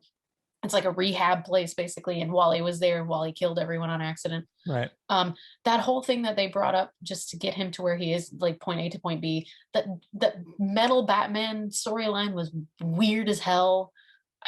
The death metal Batman. It was. Yeah. Listen, that storyline. I just. There's just too much going on right now. But I will say they I played can't my get boy dirty, and I'll bring this up again later in another podcast. But they did my boy dirty because they started giving him a great storyline, Ollie, because this whole DC universe right now, Cliff Notes version, it's imploded. created by it was created by Dr. Manhattan. Toss a coin to it was created by Dr. Manhattan from sorry, Jesus. It was created by Dr. Manhattan. So Wally confronts Dr. Manhattan and he gets Dr. Manhattan's powers and then he gets the Mobius chair. So Wally's literally Mobius. He's got like this blue outfit, he's got the chair, he's got everything. And then the new writer comes in, hates Wally West, and then just kind of retcons everything. I was so motivated. Everybody was like, yeah, Wally West has Mobius powers. What the hell? He's super powerful now because he was trying to get his kids back and he could basically alter reality to be back to what it should have been, which I believe he did that in the end. He brought Roy back. Yeah. Like he fixed his mistake. But I'm like, DC, what the hell? What are you doing with my boy? DC, well, I've been told. But now apparently he's like the fastest Flash again because he merged with the Speed Force in a way that Barry couldn't. And I guess Barry doesn't have his powers the way he used to. So now he's with a different league. He's no longer with the Justice League. And they're ushering in a new age of superheroes, basically, because I know Superman stepped down and he's with another group, which again makes no sense to me because the group he's with is with Manchester Black. And Manchester Black literally kidnapped and mentally tortured his son. But anyway, I have no idea what they're doing. But now Superman stepped down and his son, John Kent, is Superman. So it's why I can't. A thing. Every time I want to get back in the comics, my buddy Trent and Ernesto are like, careful. I just look up, there's like these two comic book websites that like recap what's going on and they do articles and they pop up on my phone and that's how I keep up. Otherwise I don't have that kind of money. No, and the thing honest is, to God, I rage half the time with what's going on. So, but we should do a DC and a Marvel podcast at some point. Dude, like our road is so large. Like somebody's like, what do you guys talk about? I'm like, everything. Speaking of, anybody who's listening, please send us emails, get on that Discord and send us questions like, what do you want to hear us talk about? Ask us questions that you want us to answer on the podcast, and we will be more than happy. Yeah. We'll do it. Like somebody asked me a 3D printing question in another Discord thing that I'm not even a part of, and they're like, hey, question, not nerdy, but question. I'm like, okay. And now it is turning into a nerdy question because he wants to make a miniature or some nerdy thing. And I'm like, don't be scared. I'm not gonna bite. I'm like, I'm a geek with muscles, as I like to tell. Like I like to keep it cheap. Yeah, I want to get the comics so bad, but Ernesto and Trent, my buddy Trent, who is a great friend of mine, who's a makeup artist, he allowed me into his comicsology. Thank God for comicsology, because that kind of brought me to a few things. And he was like, be careful. And I'm like, what do you mean be careful? He's like, this can really ruin your wallet. And you're not well off, so be careful. Our buddy Ernesto, who we will have on the podcast, if you guys want to listen to that podcast, which I did with him on the Mind Unleashed, it's under the Collector. It is a 4.5-hour podcast of us just talking. There's not much to it. We just kind of went into basic stuff with basics and comics. His comic book collection is about 5 shelves tall.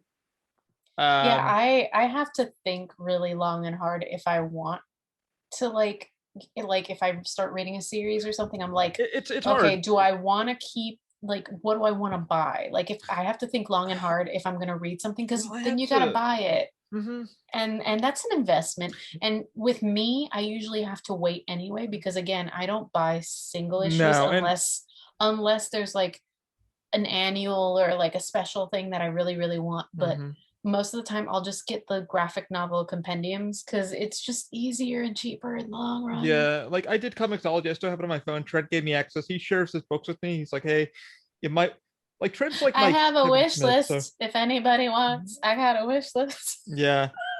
I mean, we do have help a girl out. Help a girl out with we do have a list. donation thing. So like if y'all want to donate some cash to that. No. If we get cash donations, all that money gonna be saved. At least for my end, my stuff is gonna be saved up for getting off this island. I can't.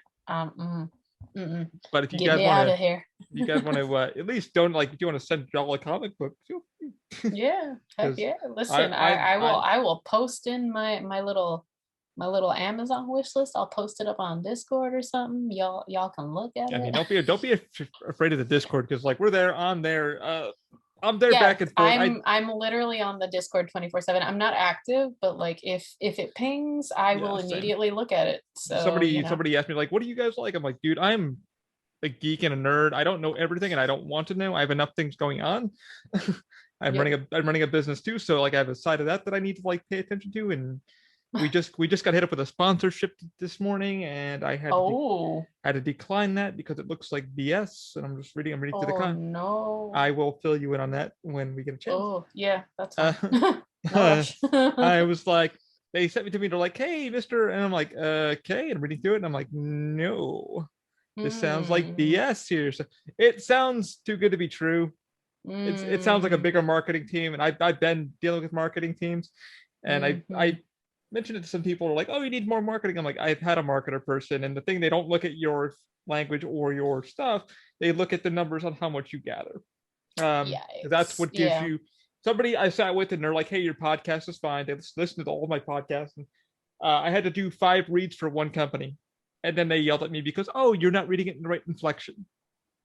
And I was so exhausted. I'm like, I don't know how best you want me to say it again. And I'm like, so and so flooring it the east west coast, and they're like, slower, and I'm like, softer, and I'm like, oh geez, please, all this for $5. No. So I said no. And the guy for $5 now, I'd be like, nah, you gotta pay me by the hour if this is how it's gonna be. And I did a few reads for one company, and they loved it, and they're like, no, we'll work with you. And I made like I think $70 altogether, but it was exhausting. It's a lot of reading and just making sure you're putting it in properly. But yeah, we don't bite. We're fun. Are we? I mean, I'm an a-hole, but you know, that's just me. Oh. I'm not gonna lie to the people. When you meet me in person, I admit that I'm an a-hole. So, but true. You can't be. Yeah, I can't lie. But yeah, I like I said, I wanted to get back into comics. Trent and Ernesto definitely, because I went out with Ernesto. We had a boys' day and went to his house. His wife was there working, and we sat and we watched Mandalorian and had lunch and jammed. And then he took me into the man cave, which his wife was like, "Oh, did you see what he's done?" And I'm like, "No, I haven't seen what he's done." So Ernesto's like, I will do a podcast with him on the Mind Unleashed again. He wants me to come back over. Maybe we'll do it on this one. He wants me to sit down and get some B-roll because he has so much crap that you guys would love. You should do it. You think me and Del are nerds? No. Ernesto is like, it's like Narnia. You walk in. Listen, I'm nerdy, but I'm poor nerdy. So well, Ernesto's like, he's acquired a lot of crap from his mother. Like he calls it shit, but He like I went into his wife in his room because that's where the comics are all stored because he's got so much he doesn't know where to put it. Him and his Mm. wife, when they used to live in the apartment, which is on the podcast previously, so I can talk about it. They had to put it all in a storage area. So I had to use the bathroom, and I'm like, "Hey, do you mind if I use your second?" Yeah, go ahead, sure. And before you go in there, he pulls open the shower curtain. There's 4 large Tupperware containers full of just comics and shit, and he's just like, and I'm like, "You okay?" He's like, "I'm having a fucking meltdown, kid," and Oh I'm no. like, "My poor child." He's like, "Let me tell you something. Don't ever can collect. It's." So I have all. Comics are, listen, right now I should actually talk to her and see if you can take them. What? Um, Callie has my entire comic book collection right now Oh, because I couldn't bring them here. They were too heavy for the box. Like they were oh, too heavy. And then I have like a big bag of some comics that I just told her, I was like, go to Coliseum mm, because they have a dude who buys them on Wednesdays, and just be like, throw them on the table and be like, whatever you'll give me for them, she'll yeah, take. She yeah, just does not care. yeah. But she has not had time No, to do it. let And I know you me. don't necessarily have time, but like you can hold on to them Yeah, I've until got I can room. figure I- out my life. I've got room here somewhere. I was also afraid to move them because unlike most of my other books, it was hard to put those in like plastic in the boxes. And Ernesto, if those Ernest, boxes got wet, that was it. They were gone. Ernesto's got like I went into the man cave and his wife's like, "Have you seen the new rack?" And I'm like, "No," and she's like, "Dude, it's like 5 stories. Like it's like 1, 2, 3, like 4 levels, 5 levels tall, two just Marvel, DC, Dark Horse, you name it, Oh he's got Lord. it." And he's like, "Kid, this is from mom because his mom has since passed away." Um, Oh my and he's God. and he's such the guy is a sweetheart. I can't wait to talk to him again. He's such a down to earth guy. He looks like he'll punch you in the face. He will fuck you. He will fuck you up. Uh, just Oh my God. The way Ernesto is, if you're nice to him, he's nice to you. I mean, he's got so Sure. many projects that he's got going on, but he's like, "Kid, I've got so much going on." He's like, like during quarantine, I thought he would have all the comics done. No, that poor man. Like we're sitting there talking throughout the week, and he's like, "Hey kid, just ran out to like the Coliseum or Gods and Monsters to get more books and borders from Amazon." And like, I think he said he was at number 6,000 something, and I'm like, "What?" Oh my And God. he's like, "Moms are all done. These are all moms. These are all Wonder Woman and Batman and Superman and Marvel and DC and Spider-Man." Jesus. And he's like showing me like all these ones that I'm like, "What if a fire happens?" He's like, you know, at this point, I don't give a shit. He's like, he really does. Like, I can't wait for you guys to meet Ernesto. He's such a kind, genuine, kind dude. Um, you think we're nerds? No. Yeah, that's true. He's such a kind dude. He's so genuine, and yeah, he's the one who told me don't please. He's like, we went to the Coliseum and we went to a few other comic book shops that I didn't know about. Like there were like holes in the wall, and I saw some paint and stuff like that for 3D models and stuff like that. And I was like, "Ooh, Dell would love this." And he was like, "Oh yeah, that's right. She's doing some stuff for you." And I'm like, "Yep, she is." And he's like, "Yeah, do you want to like take a look around?" So I did. We saw some really cool stuff, holes in the wall, like comic book shops, and the problem with comics, they're just so damn expensive. Like if you don't have the budget, Yeah. they're gonna burn a hole to your food bill or your red bill or whatever you're paying. It just God, that's yeah. that's the way of life. And it's such a tiny issue for what you're paying. Mm-hmm. And I get it. It's their livelihood. Like they Mm-hmm. spend forever drawing it, yada yada, but like I just can't. No, I And can't even. then they keep rebooting and then they keep doing That was the problem with me. which this is the thing my parents hate. And I don't hate it. It doesn't bother me as much as it bothers them because they're trying to like get into Marvel via the movies and stuff like that. So they They're ask me down that like rabbit hole. 20,000 questions, or my dad will sit there and be like, "Oh, Captain America wasn't like this." Well, and I'm like, "Okay, but like the new Captain America does this Mm-hmm. and this and this." And he's like, "Wait, Captain America's done what since I last read Yeah. comics?" And I'm like, "Yeah." Mm-hmm. Um, so like they hate the whole idea of multiverses and like timelines because they're like, Mm-hmm. why are there so many, like, no, just one linear It's story for not. all of them. And I'm like, well, the problem is if you have one linear story, it has to end at some point, and they Mm-hmm. don't want it to end, and they need No. these characters to live forever. It's all well. I mean, like you guys got to remember, like we're getting way off our topic, but like we're talking about like Yeah. fun shit. You gotta remember, like Marvel went out of money, but Marvel was the reason why like you saw a Sony movie and stuff like We that. may have to cut this piece. No, we'll keep it. Put it in it. Okay. We'll keep it. Okay. I mean, I'm down for whatever. The reason why Marvel went out and on. Well, we spoke about comics and people want to know what the hell we're talking about because you brought up all. I mean, it is technically also nostalgia. So it is. Well, so technically, like my uncle got me into comics, and Marvel went out of business. This is why you see Sony that owns Spider-Man, and this one owns this, because they were selling off properties to different studios, and you still see that problem today. Is like, oh shit, if we need to get money. I mean, like I listened to a lot of Kevin Smith stuff, and he talks about comics. And I listen to Mark Bernard and a few other comic books. I saw comics and the podcast, and they bring that up. They say, you know, a lot of these companies were hemorrhaging money. They had, and the artists, sadly, like Del just said, you know, they have to get paid. One artist that I was following was complaining because he was suffering through freaking stomach cancer, and he was only getting paid per page. So while he was getting treatment, he was complaining on Kevin Smith's podcast that like, yeah, man, I was getting treatment and I was getting effed over by DC or Dark Horse or whoever the hell he was working for because it's per page. So he had to not only draw and ink digitally, but he had to like get it done and out the door because these companies are hemorrhaging money, you know, and it sucks that you see like everybody's like, why can't Marvel do it this way or this way? And you realize like all these properties got bought out for financial reasons. Everybody went, you know, chapter 11, and Stan Lee being who Stan Lee, we all know Stan Lee now as being this Marvel person in the cameos, but even he was selling. I mean, Marvel was almost chapter 11 bankrupt. They were just selling off properties just to keep the lights on, and it's sad. This is why, you know, our parents, my parents are just getting into it too. They're starting to watch all the multiverse, and they're like, this wasn't what I remember as a kid. I'm like, yeah, like it's not like that anymore, Mom. Like, you know, they have to. It's now owned by billionaire companies who need to make money, you know? So and artists are struggling just to keep the lights on too, because a lot of them are working from home. They're using, you know, Wacom tablets. And I listened to a lot of this stuff because I'm in the tech field. So and a lot of them work for pennies per page. Like I said, the one guy was talking on Kevin Smith's podcast, and Kevin was doing a kind of a fundraiser for the guy because he was dealing with stomach cancer. And unfortunately, I think he did pass away. I'm not sure if he did or didn't. I can't remember the gentleman's name, but he was saying he was only getting paid, I think, $15 to $20 a page.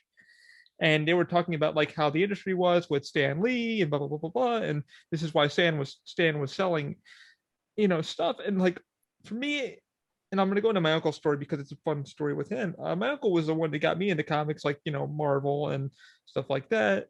Green Lantern. I didn't even I like John Stewart story than Hal Jordan. I love Phil LeMaire's voice, especially in the animated stuff. So that's like my thing. But my uncle like had a few comics, and he was bringing up like his stuff, and he was just like, yeah, man. He was like, you gotta remember, man, like we would buy this for a penny, you know, and this was our jam. And I think now he would have enjoyed the series, but I don't think he would have enjoyed the multiverse like your parents. I don't think my uncle would have enjoyed that, but it's all nostalgia for our parents too, because like they're like, this is what I grew up with. You know, when I was a kid, I bought this for 5 cents, and now it's worth, you know, $500 or $1,000. You're not going to find that holy grail in the market either. And Ernesto, I'm pretty sure, has some of those, but even he doesn't know what he has anymore. Like, so it's insanity. What it's become. It's sad, but it's nostalgia for our parents too. But I'm hoping it gets better. But the comics lifestyle, it's weird. It's burning out, but it's like we're doing this, you know. Yeah. I think even the writers are getting exhausted of like, okay, how can I tell the story but in a better way for you to buy it? Or how can I like up it like with the new chapter that makes you kind of want to go, ooh. And like you just said, you know, like they just killed my boy, they did him dirty, and you're like, that effed me up. Like, you don't do that to my guy, you know. Every time, and it's like every time a new writer comes onto a project, it's like they will project their feelings onto these characters, which shouldn't be a thing, but you know, fanboys will fanboy, I guess. I mean, like there's somebody was just bringing this up the other day with the Monsters, which I'm a fan of. I love Fred Wynn. Oh my god, the Monsters! And I used to watch them. Rob Zombie's taking over to like, and Rob Zombie's a huge fan. Everybody's like, oh, Rob Zombie, like he's gonna kill it, and it's like, no, he's it's fine. Rob is such a nerd that I didn't even know he's a nerd till I listened to the Joe Rogan podcast, which I highly recommend y'all listen to. He is such a nerd for this stuff that I'm just like, oh, this is in good hands. Like he isn't a guy who just half-asses it because Universal has fucked him. Like literally, he'll talk about it in the Joe Rogan podcast about the House of a Thousand Corpses, but like he is such a down to earth nerd that you're like, wow, it's just in good hands. I feel like he's gonna do it. He's gonna do it right. I don't know who he's picking yet. I haven't seen the. I've seen the test stuff, but I'm just like, oh, this is gonna be fun. Cool. But I'm nervous also for that show because I used to watch it as a kid myself, and we'll see. We'll see. I did hear a fun fact about Yvonne DeCarlo. That I heard she was a real bitch. Apparently, Ooh, that was a fun one. I think. Well, here's the Yvonne DeCarlo story. I know that we're so off topic, but the Yvonne DeCarlo story is that apparently she took the role because her husband was in ill health and he needed money for medical bills. Fred Wynn picked up the role because of Car 54 with Al Lewis, who is really the playing grandpa. So apparently Beverly Owen was doing the role, and apparently Yvonne DeCarlo, they said cut, and she goes, "How dare you outstage me, like outperform me or whatever?" And then Fred Wynn found out about it with Al Lewis, and they ripped her a new one and said, "Listen, this isn't how we are. We're here to have fun. So either you calm your shit or get the fuck out." And I'm like, "Ooh." So they put her ass in and then apparently she calmed down and then all was right with the world. But yeah, that's a funny Yvonne DeCarlo story from those two. I'm like, wow, you just got told off by two big actors. Yikes. I'm like, That's yeah, it's like have fun on the set. But yeah, like I think Rob Zombie's gonna do well with that. What else did I want to bring up for this one? We were talking about comic books and nostalgia. What music did you listen to? What was your go-to? Well, when I was growing up, honest to God, my parents got me from an early age into like 80s music. Yes. Because that was their jam. So I won't lie, I really grew up listening to like Journey, Whitney Houston. Lionel, I Michael. listened to what? Lionel Richie.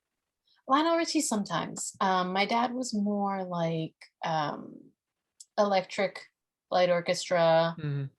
I mean, obviously Michael Jackson, probably sure. A little bit, not so much.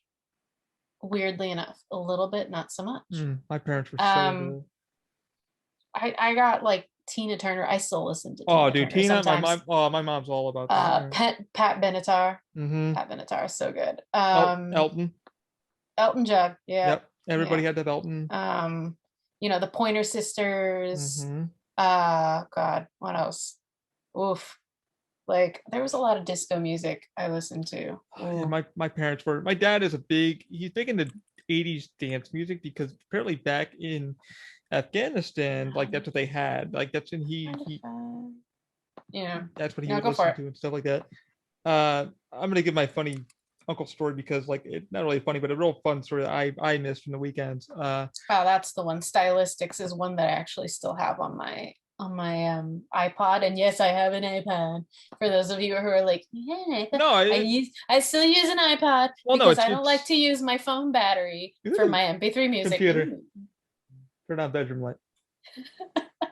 It's set to turn it off. Computer. Turn on bedroom lights. Thank you. Computer said no. It's like, come on, Star Trek. No, it has a new routine that I didn't program it. It just said, hey, do you want me to turn it off at 1 o'clock? I'm like, sure, go ahead. And I got too lazy to switch it out. Gotcha. But my fun uncle story that I was going to mention. So my uncle would on the weekends. I'm a huge like Blink-182 fan. I've seen them live and stuff like that. But what my uncle would do to me, he would quiz me on music. So my parents were the same way: Beach Boys, 80s music, Pat Benatar, Whitney Houston. You can name it. My parents probably listened to it, and they prefer records because our parents probably like it's got to be vinyl or it's nothing. Yeah. But what my uncle would do is we would walk down to a store called Media Play up in upstate New York, up in Schenectady, which my friends who probably listen in New York, like I know what you're talking about, the Mohawk Commons. It was Media Play was kind of like the FYE back then, and my uncle was was married to my aunt, and then they divorced, and I still like blood, always like that. Like I was more of his nephew than his own nieces and nephews, which was sad. Um, but he would work for the city, and then we would hop out on the weekend, and we'd go thrift store shopping and stuff like that. But he knew I wanted the record, so he was like, okay, so we're gonna go in the store, and you'll have to do the music quiz. When the music quiz was, he would take me around, and then he would pick out certain albums that I'd have to like, who was the artist, when did it come out, and what's the track name, which was fun Okay. because it helped me kind of like pick out who the hell these people were, and like he really wanted to show his love for the Police, REM, stuff like that. Mhm.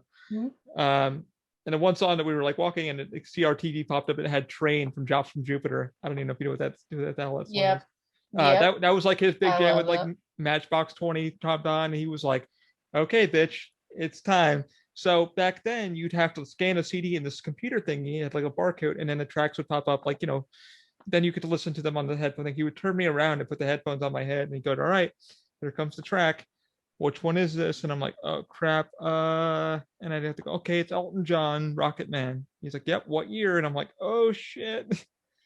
And it would be, I would have to get like 1 out of 5. So Yeah. I'm getting the one thing, but that was like always his gift to me was music, and just like because he would treat me so well, like he, just like, I want you to know why I love my nerdy stuff, and he was the one that got me into comics. And um, I remember like he would take me. We saw when Spider-Man finally came out with Sony, the first one. People hate Spider-Man 1 and 2, but those were kind of my Mhm. jams because Me. I they like they them. they meant so much to me because he's the one that got me into that stuff. Okay. I hated the Incredible Hulk with Ang Lee. That one. I literally But my also that's fine. no because no it he fell asleep during the movie. Like Michael literally, it was like he was like he heard from like all his bosses like, "Hey, don't go see the movie." Michael's like, "No, we're gonna go see it with my nephew. We're gonna go out and watch it." So he paid for tickets, and we went to go see it. He's like, "Wake me up when you hear Gamma Ray." I'm like, "What? What the hell's that? What the hell's that?" Oh So we're sitting there, no. and I'm like, "Gamma Ray, what? Where? Wait." Literally woke up. He was like, "What happened?" I'm like, Oh we go no. to we go to Kmart, and my uncle ends up buying. Funny fact, ends up buying the TV show with Mm-hmm. Lou Ferrigno, and apparently, Oh, Lou Ferrigno. and I met him once. I love him. he's a very big sweetheart. He is. A friend of mine works out with him actually No, from Universal, and he's like, he's actually got photos with Lou Ferrigno. I'm like, oh shit, no, I want a yeah. hug from him again. Apparently, I got one hug from him in Texas. It was a great time. he's a very sweet guy. He does a lot of charity work. So, um, but yeah, we go to the register at like Kmart, and like, and my uncle's reading to the special feature. He's like, "Comes with a fork to poke you with when your movie sucks." And the girl's like, "Wait, what? That does it?" And she's like, "No, we just saw Incredible Hulk. It sucked." And I remember going to EV Games and playing the game, and like Mm-hmm. I was throwing the tanks, and like nobody's dying. They're all still standing. My uncle's like, "This is bull." But like I even saw like Fantastic Four with him, the original Fantastic. Like that's why I'm so partial to like the first Marvel movies because everybody's like, "Oh, they suck." I'm like, "Yeah, Spider-Man 3 sucked," but the reason why I like Spider-Man 1 and 2 is because I went to go see it with my uncle, and like those kind of brought me into like the comic world and what the hell what Mm-hmm. that was all about. But that's my fun uncle story because like that those are some good memories that I really miss those weekends going to Spencer's Gifts and just messing around and seeing Yeah, things. yeah. I miss a lot of stores and stuff from back then. What's one that you missed? Oh God, what a store? Yeah. Ugh. Hot topic. No, no. I worked at Hot Topic back when Hot Topic was like Oh my god, dark. I could see you doing that. I had knee-high combat boots. Oh, Marie. I would wear jeans, but I also had a plaid skirt and Kinky. I had it wasn't black, but it was a cream colored top and it was a cream color like skin tone tank top with the skin tone mesh like Ooh, overshirt. ooh la la. It was weird. Um oh my God, I'd wear Converse, I'd wear like weird polos to work because polos were in back They were in, then. yeah. My friend worked there, and he had tongue piercings and he had huge gauge. He was getting his I ears was gauged. I was the only PG looking employee at Hot Topic back when Hot Topic was Well, like you had to like. I was talking to a friend of mine, well and like and I his was in gauges were so college. big. Well, the thing is I was in college and you gotta remember religious family. So like I could get away with some things, Yeah, not everything. but they knew you were bad. But they hired me and I did well. So Well, yeah. I think my buddy, like, he had gauges, like he had like these huge shotgun gauge, like 12 gauge shotgun shells in his ears, and I mean, he still lives that rocker lifestyle, and like he plays in a band. I had the parachute pants, the ones that like you could unzip the knee from, Yes, and then it'd just be like shorts. I bought a pair of those when I worked at Hot Topic because I had a really good discount. I had They so were many pairs of Dickies. I had so many pairs of those for some reason, like back in like Um, high school. I had those, and honest to God, I think I wore them like 4 times. They were just not my thing. Hmm. They were just not my thing. I But I remember. miss KB Toys because that's where I got my PlayStation from. Oh man, I got my KB's. PlayStation from a KB Toys. Oh man, I remember Rotterdam Square I spent Mall. so much time in KB Toys. I remember as a kid going into KB Toys and they had figures like in like boxes, but they had figures of Final Fantasy 7. And Mm, I was like, I want these. And they had Final Fantasy 8 figures too. And I was like, I want these. And my parents were like, we can't afford those. No. no, not today, sweetheart. um, I worked at a PacSun in college as Remember, well. trying to remember that one. PacSun was like the surfery Oh, kind of floral like like Billabong. it was the in store for like popular kids. Oh, I was not a popular kid. the hipster one. No, Yeah. I was the weird one in high school. I was the I shopped a lot at rave stores too. Oh boy. Oh, I shopped at a lot of rave stores. Oh my I don't even know where god. I was at. I was at I miss Marks. Borders. I miss Borders Borders. was a thing. Yeah. I wanted to work at Borders so bad when I was in college. I would apply every year for seasonal and they would never hire me. And I would be so upset because I was such a book nerd. And then they closed and my dream to work for them never happened. I tried getting a job at like Barnes and Nobles because I'm my ADD is so bad now. I have to like use Audible. I do read, but Yeah. I'll sit there on the same. My poor friend Eric Floyd, I love you. I had him on the podcast. He's a writer. His brother's a writer. He has 4 books on Amazon. He's such a sweet kind of cat. And I tried reading through his book, and I'm all over the place. I'm like reading the same sentence like 5 times. I'm like, shit. And I told him that, and he's like, well, you know, your phone can read to you, right? I'm like, oh, that's right. So I had Kindle. Kindle, if you swipe your fingers down, it will auto read to you. And I'm like, thank God. So I did not know that. I was busy researching, and I'm like, I swiped on. I think it's like, and the girl's reading it to me. She's like, in this chapter, blah, blah, blah, and it's verbatim reading it to me like clean. I'm like, oh, this is great. I was literally working on something, writing out the podcast for our podcast together for me and Eric. And I was Mm-hmm. like, dude, thank God. I told him the truth. I'm like, I have ADD. I'm not diagnosed with it, but I know I have it. Oh my um, god. but I told him the truth, and I'm like, dude, your book is great. I read through it, and he's like, no, dude, whatever works for you. And he's like, how the hell did you learn how to do that? I was like, oh, I went on to Kindle, and apparently you can make it auto read. He's like, oh, show me that. So I showed it to him. He's like, I got to show a girl at church this because she has a problem with dyslexia. And I'm like, oh, right on. Yeah, usually you do it. So that's the thing. Oh. If you guys have dyslexia, or you guys are just like me, like you like to read, either Audible or Kindle has the auto read feature where you just turn it on your iPhone or your Android. Swipe 2 fingers down, and it can read the paragraphs to you, or it can just go to auto read. Actually, yesterday when I was fixing my pot roast in the morning in the slow cooker, while I prepared the stuff that I couldn't prepare the night before so that Mhm. they wouldn't go bad, like the onion and stuff like that, I had to chop it and whatnot. I started listening to an audiobook because I forgot I have Audible and I Audible's have the a few shit. and I have a few books because I have a few credits. Audible So I was sponsor like, us. I wish. You won't Um, even sponsor Jessica Chillbot, and she reads all your stuff. Come on, sponsor this us. is true. That poor Um, girl. but I had a few credits, so I downloaded stuff, and then I forgot since I have an Audible subscription, Oh, mama. I get free Ouch. books. Ouch.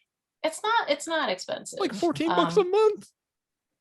I still get a free book though, technically True, with the true. subscription. Like I'm I mean, paying for a book with listen, the I got Ready subscription. Player 2 because I'm a huge And uh, I get like free choices every month with it. So I right, technically get a few books for that. So it's not right. that bad. And my mom was like, you should keep it because I cancel it. But she was like, no, I'll pay it for you. You keep it. Because I was listening to because this month the freebie is Neil Gaiman's Sandman. And I've Ooh, been wanting to get into that because I've never everybody talks great things about Sandman, but I'd never read it. I knew about it, but remind I've me. never gotten into it. I'll put that on my And list. I would grab it tonight before if you have Audible, it's free. Oh, I do. Grab it tonight because otherwise it's gonna go because it's for this month. Oh, I will. Um, Rabbits. but I grabbed it and I've been listening to it. I don't like the beginning. It was a little confusing with all the like narrated Mm-hmm. timelines, but as it's gone on and I've gotten past the Constantine part and now I'm Mm-hmm. in him in hell, Mm-hmm. it's actually really nicely voiced and it's interesting. That's But why yeah, this is like I'm starting to foray into audiobooks because oh, dude, I like, never did it before because my ADD sometimes, like if I'm doing one thing, I will zone out. If I I'm reading, people will be talking to me and I will zone out and they have to mhm. shake me. They're like dumb reading and I'm like, huh? I'm like, have you See, not heard me this entire time? I'm like, no. I can get into a book. The problem is like my being an engineer, like I'm an engineer too, and I'm a lot in VR, and my brain it just because people will see me zone out at work and they're like, "You okay?" And I'm like, "No, man." I'm like, I'm looking at the wall, and the wall, I'm like designing something on the wall out of a blank canvas, and somebody's like, "What are you thinking about?" And Ernesto knows. Ernesto knows my brain. So like one day he's like, "You're thinking about a project, aren't you?" I'm like, "Uh huh." And he's like, "What are the dimensions?" And I'm like, "The dimensions are this." And he's like, "What are you gonna make it out of?" I'm like, "I don't know." And he's like, "You're thinking about a problem on your computer or something, aren't you?" I was like, "Yeah." So he knows my mind. If I'm bored, my mind just fires off. But I wanted to like Ready Player One came out for Loot Crate, and my bro Pernisco, who's done the logo and stuff like that. Pernisco, we owe you the world. Um, you were such a sweetheart. He We do. He's he done a lot for us. he's such a sweetheart, and I'm so glad he's been so helpful. Um, he He had it. puts up with our shit. Oh God, yeah, he's my gay bro forever. I love him and his husband. I can't wait to have them both on. I will totally give them a back rub. Oh, Eh. Or more than that. You know, oh, just kidding. oh, oh. All the gay guys are like, Okay. "Excuse me." Um, I'm out but of anyway, this one. anyway, so Ready Player One came out, and apparently a girl like that he was working with was like she was a huge like nerd cosplayer. She's like, "Hey, was that Ready Player One?" He's like, "Yeah." And he's like, "I'm like, what is it that about?" He's like, "Oh, it's about this guy in the futuristic world of da-da." He's like, "You would actually dig it." I'm like, "Oh, dude, I have a problem with like reading, and like I really not that I have dyslexia. It's just like I said, I can't sometimes get into a book. I need a quiet place or a noisy place. I need something noisy to shut my brain off to like listen." And thank God he was like, "I got you," and he ended up getting me the audiobook from a torrent. So he didn't buy it; he just legally downloaded it. Wink. I did buy both of them legally, so yeah, I made up for that. Um, but Will Wheaton knocked it out, and I was like, "Oh my God, is this like how it should be done?" Because Will Wheaton is like, oh my God, he paints the picture so well of like what the stacks were like and the life was like. Ready Player One, and Ready Player Two was amazing. You were Samantha reminds me of you, honestly. The one that he kind of falls in love with. I was like, oh God, she does not give a shit, and she just like, nope, this is my life. This is what I'm doing. I'm like, that's Dell. That's Dell. They ended up like I don't want to spoil it for Ready Player Two. They end up breaking up because shit goes awry, and she's like, dude, I told you not to put on the damn headset. It scans your brain. Blah blah blah. At the end of it, they end up reconciling after a lot of life things because she's the one that kind of saves them, and it's a great. If you guys haven't listened to Ready Player Two, it's amazing. Listen to it. It's so damn good, so damn good. Um, but yeah, thank God for like friends who are like, hey, Audible. It works for people like I said with ADD and stuff like that. For me, I had to listen to Audible a lot because I was planning on going to Harry Potter, and I had to get done with all the books in like a matter of a week. So I downloaded all of them and then shot them all done in like a week. So thank God for Audible because I was taking the bus to work and it was like noisy people, and thank God all the story was there for me to like just kind of cram into my brain because we're like, oh, we're not going by the movies, we're going by the books. You better know everything about Harry Potter. And I'm like, oh God. Sadly, I still do. But the guy who was narrating it, Jim Dale, did an amazing job to narrate everything. And yeah, good stuff. But yeah, I told you we're nerdy about books and stuff like that. I wish I was an We avid really reader. are. I mean, I am an avid person with I like Dan Brown, I John feel Grisham. bad because I used to be more of an active reader Mm, and now it's more, I feel like more like I collect books that I want to mm. read and then I don't sit down and do it and I Well, really should. Yeah, well, Frankie, and then Ben. Frankie is one of our Sarah Connors. Frankie, I love you. Hope to have you on the podcast soon. And Ben is one of our Terminators, former Terminators, who looks exactly like Arnold. He is amazing. And during his sets, he would sit down. He'd go to the library like every week, and he'd grab a new book, like John Grisham or whatever. And then he would always like tap me on the shoulder and be like, "Hey, here's a new one you might like for the bus, to read, or crime drama." And I'm like, Dan Brown or John Grisham or whoever, James Patterson. And I was all about that. I'm still all about that. But it's like I would buy books like Dell and like not start them or get through them and be like stop. And I'm like, oh, why did I stop? And then life gets ahead Yeah. of you. And then Frankie, apparently her list, we were talking the other day on Facebook, and she's in Australia now. Her book collection is now over 1,500. The thing is, I've noticed that when I had to move down here again, I realized that books are really heavy. Mm-hmm. And I have a lot of them. I And love that everybody kept telling me, leave them, like donate them, get rid of them. And I was like, are you kidding me? I haven't read most of the books on my bookshelf. Right. So I did get rid of most of what I had already read, but I did keep a lot, and it stuff is heavy. Yeah. I have some hardcover Final Fantasy compendiums that are, each book is like at least 3 or 4 pounds. Mm-hmm. That's why I went to Audible or Kindle, and I just started switching stuff out to ebook, and thank God, because I was on a plane and I was so bored. Yeah, I was so bored. I started doing that. Most of my Amazon wish list now has been turned into like ebooks or like Audible, like Kindle stuff. Because I'm like, I need to start doing ebooks from now on. Like, only buy books that I really want physically, but everything else it's gonna have to start being digital, because otherwise how am I supposed to carry my life? Yeah, like I had an iPad. My iPad was like full of like 600 books, and I was just like, okay, like a lot of it I got for sale, like 99 cents. I knew what I like crime drama. I love futuristic. I'm a huge sci-fi nerd. And I'll always be that way. I'm just I got a weird personality. I love crime drama because I love finding out who the criminal is, or like the cops are trying to find the first one, James Patterson. Like, okay, like Alex Cross books were amazing, and that's what Ben was reading. Ben would read a lot of Alex Cross, and he's like, you got to listen like Alex Cross and like good stuff. But like, I get what you're saying. Some people love the smell, they love the feel, and it's that mentality of like buying a vinyl or buying a record, something physical. Like I just got, I'll show it because Del Marie told me to get it, so I did. So it just came today, so I plan on playing it. It's gonna be a long one, and I'll do a let's play. You guys watch Ben Twitch. It's gonna take a while.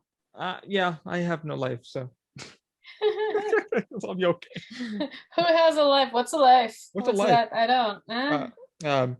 But yeah, like it's just people love that nostalgia of like the feel of something, but it gets to the point of like, where the hell am I gonna stick this? Because I know a guy with a comic collection like Ernesto and a few others.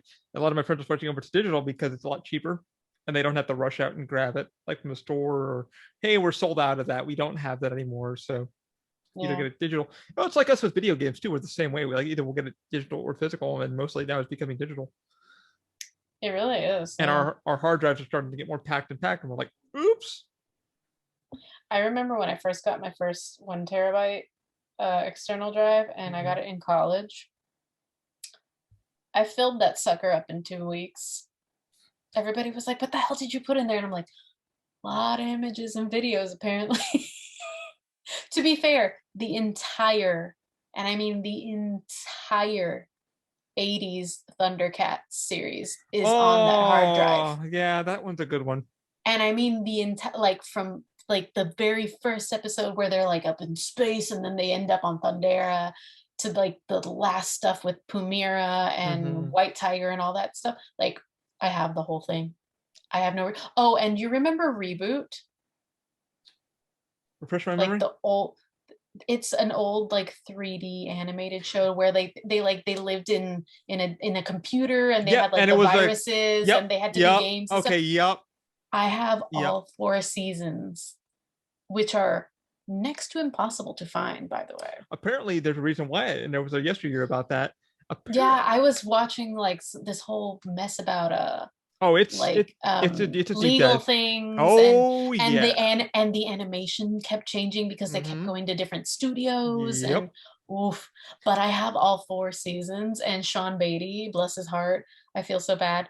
We kept telling each other we were going to sit down and watch it together because he's a huge fan of Reboot as well. And when he found out, he was like, oh, we have to watch that.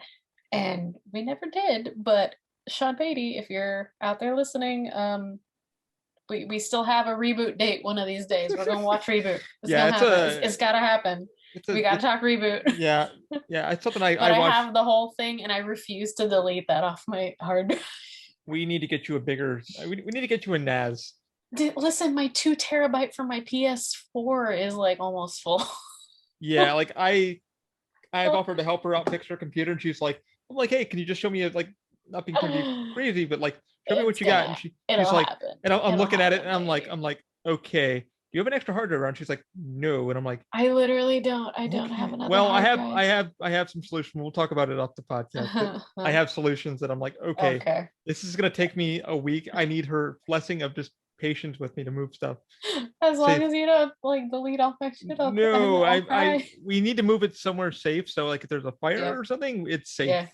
Oh boy. Yeah, So true. because we I mean, have, I've had computers actually completely die on me, and there's yeah, no I way of don't want, restoring well, things. So she's got flash memory, which I'm like, cool, but that's not safe either because once they mm-mm. go, the data lines go. It has been recoverable on some things, but I'm just like, yikes, because I have like at the house here because of the office, I have over a 10 terabyte hard drive. And everybody's Oh, like, what the hell's on that? I'm like, that is 3D models, work, renders, uh, and I have shit off site in case the house catches on fire. I'm like, don't care about my stuff. Everything's off site, which I recommend all you do. Put the money in for a off site, storage area for, especially for your kids' photos or your, get an off site server. Jesus, it doesn't cost that much. Pernisco is the one that taught me that because he works for a company that does that, and they had a massive fire for something, and yeah, they luckily they had an offsite server. you know what store I wish they would bring back? Weirdly enough, Mm. that's been gone. Mm. Blockbuster. Bring. Ow. Are you okay? No, because you brought up a memory of when I first Bring me moved back. here. Listen, bring me back my Blockbuster. Okay, Okay, that was such a good like weekends as a kid. yes. Parents just take you to Blockbuster. They're like Well, rent a that movie was the or thing because they'd be like rent 2 movies. or They'd game, get you a thing of popcorn, or you go to the supermarket and get popcorn. but they would pluck the shit out of that too because they're And like, they'd be like, "We're getting movies for the weekend," and then that was your weekend. You'd be mm-hmm. set. And I'd get my anime there. Oh my God. So before we got my PlayStation, I think we talked about this in the PlayStation podcast. we did. Yeah, I rented consoles Mm-hmm. from them. I rented a PS1 and I rented an N64 because my parents wanted to see like differences and stuff like that. Yeah. And since my cousin had an N64 and I couldn't play it all the time, I asked him, I was like, can I rent one time, please? Mm-hmm. And I rented it with Diddy Kong Racing. Oh my God, I spent so much time playing Diddy Kong Racing. Did you do the whole Blockbuster access plan? Like when I first moved here in 07, I finally had money. I don't know. I had a Blockbuster card, and I won't lie. I still have mine. Before I moved from Puerto Rico to Florida, I found mine. I still have mine. I think I finally threw it out when I did the move. I think I finally threw it out. But I had it. I still had it, and it had all my old phone number and everything. And I was like, oh my God. So Blockbuster tried keeping up with Netflix. This is just a fun fact story. Yeah. That's why I kind of collapsed my head because I have a fun fact with them. I was trying to get a job there too because I was like, Universal wasn't giving me that many hours. So I was like, all right, because they're like right on the road. And what I would do, because the way Netflix would work at the time, Netflix wasn't a streaming service, guys. You had to like go in, pick a movie, and then it would ship it to you by mail. Blockbuster tried doing the same thing, but when you were done with the mail-in, you could go to either Blockbuster and trade it in for a movie. And then you could get best of both worlds, and then you go on the computer, like the laptop, and have a laptop there you can set up and like go into your account. Okay, I want this movie. And God, I was such a bad boy. I learned how to burn DVDs.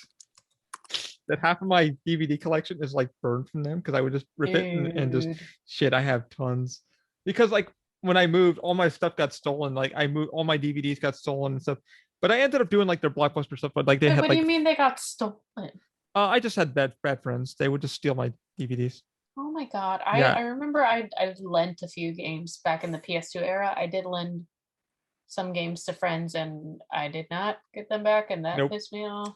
I Or they literally came back scratched to hell and so back, and ripped, I'd be so so shredded. It's like mad. a guy with tools. Like, you know, when somebody says, "Don't borrow my tool," like, I want my tools back, and Mm-hmm. you want to know Mm-hmm. because you never get your fucking tools back, and everybody's like, "Why are you such a dick?" I'm like, I have lost so many torches. I've lost so many wrenches. I've lost so many drills because people are like, "Hey, I'll bring it right back." You never see your drill. So what you do is you go to Harbor Freight and you hand your friend a stupid $5 drill, and you're like, "Here, take this," because I know I'm never going to see it again. So just keep it. True. This is why people were like, I did the DVD thing but Blockbuster was cool because it had that like $5 deal where like you go in, or like 5 for 20. So you just go Yeah. to like to the bin and you just grab what you want. Or if you liked the movie, you could keep it for a few dollars. I know a couple of games I really, because like when PlayStation 3 finally came out, I wanted Ratchet and Clank so bad, and I was like, oh man, if I could just keep it for a few dollars more. But you didn't know you were getting ripped off because like you knew you were, but like it'd say like $53, but actually you were paying, because of the rental, you were actually paying the full retail price. But you still buy Yeah. it, anyway, because you're like, Yeah. F it, I still want it. And that was Blockbuster. I do. That's why I nodded. I took my head and went, because like, yeah, those are some mean stories from Blockbuster. But the candy was the thing. They would always try to sell you on it. But what happened? I had Oh yeah. I didn't buy candy from them. I had another fun story. I went to go rent a movie there because I really wanted it, and like they finally had it back in stock. Apparently, one of their guys was selling DVDs out of his back of his car, and I learned to like have them check the thing before I brought it home. I was right. I was right down. I was like 2 blocks down the road, so I could just run back. Apparently, I went to go for Mhm. I got like, I think Doctor Who or something like that from my brother to watch, because he's like, hey, like I'm coming home from school. Like, let's get Doctor Who for the weekend. I want to catch up on some episodes. Let's sit down and watch. So I Mhm. was going to do something like that, and like I picked a movie that he wanted, and we're like, all right, we'll sit down and watch it together. Opened it up, it wasn't even there. I had to run all the way back to Blockbuster. I'm like, hey man, like 2 of my discs are empty. And they're like, you sure you didn't? I'm like, guys, why would I come back with empty boxes? Apparently the girl knew who it was. She's like, yeah, so and so is going to be fired tomorrow because like, he's been selling movies out of his car. I'm like, oh geez.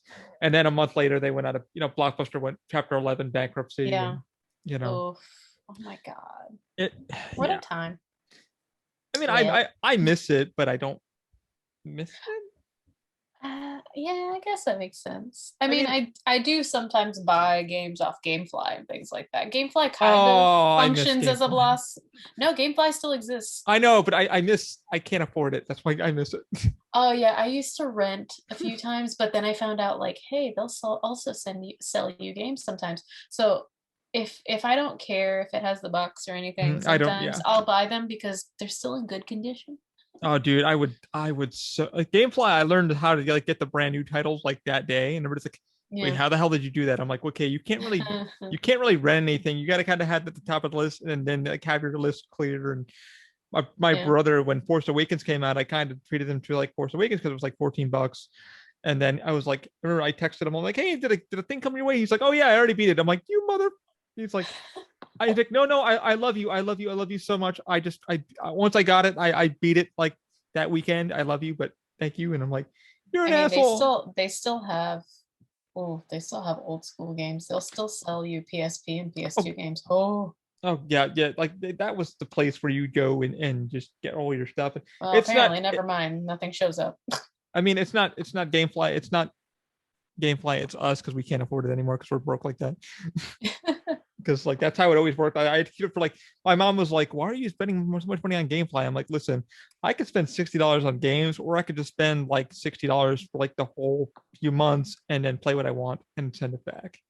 I just went on GameFly. Do you want to buy High School Musical Sing It for PS2 for $4? Damn right I do. I want to sing to you. I I never watched any of the High School Musicals. Is that wrong of I us? I listen. My cousin's daughter thought that was a crime against humanity and kept trying to trick me into watching them, and I was like, I'm not gonna My watch this. my sisters are the same way. They're I did like not. my sisters I were couldn't. so big I and couldn't get into it. To be fair, I was older at that point, and I was like, I can't get into these you're movies. talking to a guy who had to do a lot of musicals. I worked in theater a lot, guys. That was my major and stuff like that. I did a lot of film and theater productions. That's how I know how to work behind the cameras and set design and stuff. So I had to sit down and like I had to sing. Literally, I can sing like I have a bass tenor. If I really want to sing, I can hit the notes. I'm like Hugh Jackman. I'm like, I'm good looking, but I can also hit the note. That's when he peed his pants on stage. He said, if you Oh haven't heard of my Hugh God. yeah, apparently he was playing Gaston, and Oh, he drank like the story goes like he was like, I almost passed out on stage, so I had to drink like a lot of me being Hugh Jackman. I drank like 4 liters of water, but unfortunately, when they said places, he had to pee really bad. But he's like, shit, I got to go hit the mark. So he was like, either I hit the high F or F sharp, or will you marry? And I pissed myself. And he's like, I'm in front of 6,000 people, so me. And he pissed his pants a bit. I was like, and that's my boy. That's Hugh Jackman. oh no. I love him because I had to hit a high note too, and like my mic was on, and they're like, Ollie, and the person staring at you with their finger, and your conductor's saying higher, and you're like, oh shit, I gotta get, and you're holding your note, and you're like, I'm gonna fucking blow my vocals, and then somebody, You just spiked the entire audio. awesome. No. My ear. I'm Sorry, dying. but that's my Hugh Jackman story. That's your Hugh Jackman story. Yeah, I mean, I love that story. Well, he did say hi to me on Twitter, so thank you, Hugh Jackman. I love him. Oh my God. Oh, I just realized, yeah, I used to watch a lot of 80s because Teenage Mutant Ninja Turtles. That Wow. too. That was one of them. Thundercats was my jam. Another one of them. Again, that's why I have it. I didn't realize DuckTales was in the 80s. It came out in 80s. It started in 87, which is the year We I was gotta remember, born. like I grew up in '86, so I didn't the early Wow, Smurfs was 81. yeah, Oh, Gargamel. watch Smurfs. Yep. Inspector Gadget. Oh my Yep. God, Inspector Gadget was my favorite. That was one of my favorites. Chip and Dale. Chip and Dale I used to watch a lot. The Real Ghostbusters, which by the way, I'm so hyped for the new one. I saw the trailer and I'm so I didn't excited. I didn't mind the girls one. I'm sad, but I'm so excited. Because they're missing actors because 2 of them are dead. But they're really pulling that. Like if you saw the trailers, Listen. I really got pulling goosebumps. I got goosebumps with the trailer. My dad, I sat him down. I was like, "You need to see this trailer. I'm not going to tell you anything, but you need to see this trailer." And he's watching it, and as it's going, it's clicking in his brain, and he looks at me. He's like, "Is this Ghostbusters? Is this go?" And he keeps watching. He's like, "It's Ghostbusters." And by the end of the trailer, like I could see all the hairs on his arm had just stood up, and he's like, "Oh, we need to watch this." And I was like, "You dang right, we're gonna watch it." I did get a little spoiler from a friend quietly. A text came over like to my phone. It's like, hey, did you watch the new trailer? And I'm like, yeah. And he's like, well, I might have worked on that. I'm like, he's like, so I don't know what he's done. I don't want to give his name out, but tell your friend he's amazing. I don't know what he did, but he's amazing. He won't tell me what he's done, but he's like, have you watched the trailer? Because he's works in Hollywood. And I'm like, he's been keeping it kind of quiet because he works on things, but he doesn't say anything until like, because I remember I was sitting on one movie, I think it was like either Dark Knight or whatever, and he was like, I helped build some of that set. I'm like, what the fuck? And I looked at the credits and there he is. I'm like, oh, you bet that's what you've been doing. He's like, I'm like, one of our friends from Universal, Shane, I can mention his name. He's worked on Pirates of the Caribbean. He's worked on so many damn movies. He's worked with Dave Bautista on that Little Girl Spy movie. But Ghostbuster one, I can't say who it is because I don't want to rat him out yet because I don't know if it's legal. He texted me quietly. He's like, have you seen the new Ghostbuster trailer? And I was like, dude, once I heard the ecto light go off, I was stoked. I was already stoked for like the girl, and the chair comes out and the gun. I'm like, and the little like drone thing is like driving on the road. And he's like, what'd you think? And I'm like, what'd you work on? He's like, I can't tell you, but I might have worked on it. Oh my God. I don't know what he's done. He makes a lot of props and stuff, like things like the guns and stuff like that. So I don't know what he's done. I can't say anything until it drops and he's allowed to announce it. Because I remember I did that with one of the movies. I announced like, hey, great job to the team. And he's like, Ollie, shut your fucking mouth, please. And I'm like, and he called me out on Twitter, or like not Twitter, Twitter and Facebook. He called me out and he ripped me a new one. But then he called me back a minute later and said he was sorry because apparently he didn't know that they've already released everything to the public. And he was like, I didn't know you knew. I'm sorry, Ollie. I didn't mean that. Please. And he apologized. He's like, I'm sorry. I didn't know you knew that they, it was all public. And I'm like, it's public now. Yeah. And I just wanted to say, congratulations. He's like, it's not you, babe. It's not you. It's just, for legal reasons, we're under NDAs and I don't want to be fired. Oh my gosh. So, yeah. So I don't know what he's done, but apparently the trailer looks badass. Did you play the video game at all or no for Ghostbusters? No, Oh, no, really, really damn good. Really damn good. really. Yeah, it was interesting. It was for PS3. Yeah, PS3. Okay. Interesting. I reckon that we just should do a deep dive on some We can uh do a deep dive on quite a few things, well, I honestly. mean like movie video games that we like enjoyed, Hmm. like Hmm. TMNT, or there was some good ones. I played Wanted. I liked the Wanted Old video game. school Voltron, which was really weird. Mm. Like if you watch old school Voltron I watched the newest one now. because you told me to watch it on Netflix. I started watching that one. I do need to watch the No, new. Uh, I should have told you don't watch past season 3. well, no, I got It past just season. I got past season two. it gets bad. It listen, I fell out of that fandom so fast. It got bad. It got bad. The writers screwed it up.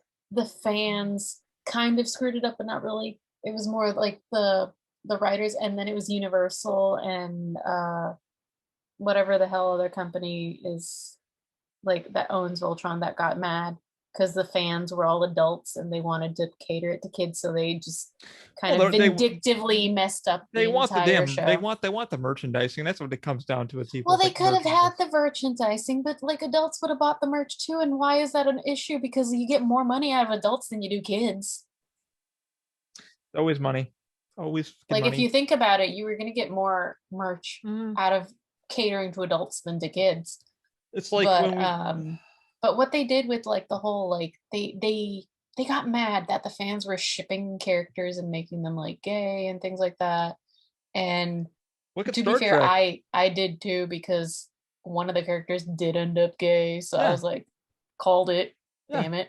Well, yeah, it was And then pretty. they did him dirty again. Yeah, Um, it's pretty obvious who but the hell they were like, gonna pick. but like, I got mad at the writing because halfway through the show, it stopped being Voltron, and then it just started being the Keith show, which Mm. is like the main guy, the guy in the red lion who ends up in the black lion. Mm-hmm. Um, but I really like I didn't mind Keith, and then I just started to hate Keith Kogane because I'm like, this show has become the Keith Kogane show. Screw Voltron, screw every Mm. other character's development that you started in the first few seasons.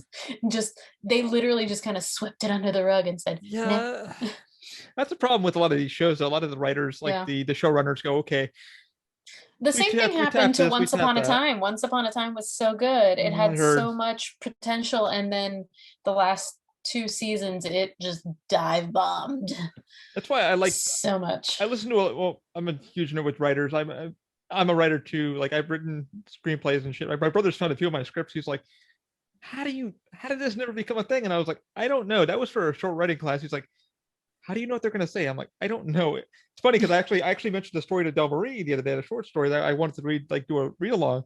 She's like, I don't understand what you're trying to say. Like, so You listen, I need sometimes when you do voice to text, it's literally a mess, and I have no idea what the hell you're talking about. I need to literally like write out the damn script and then like You really do.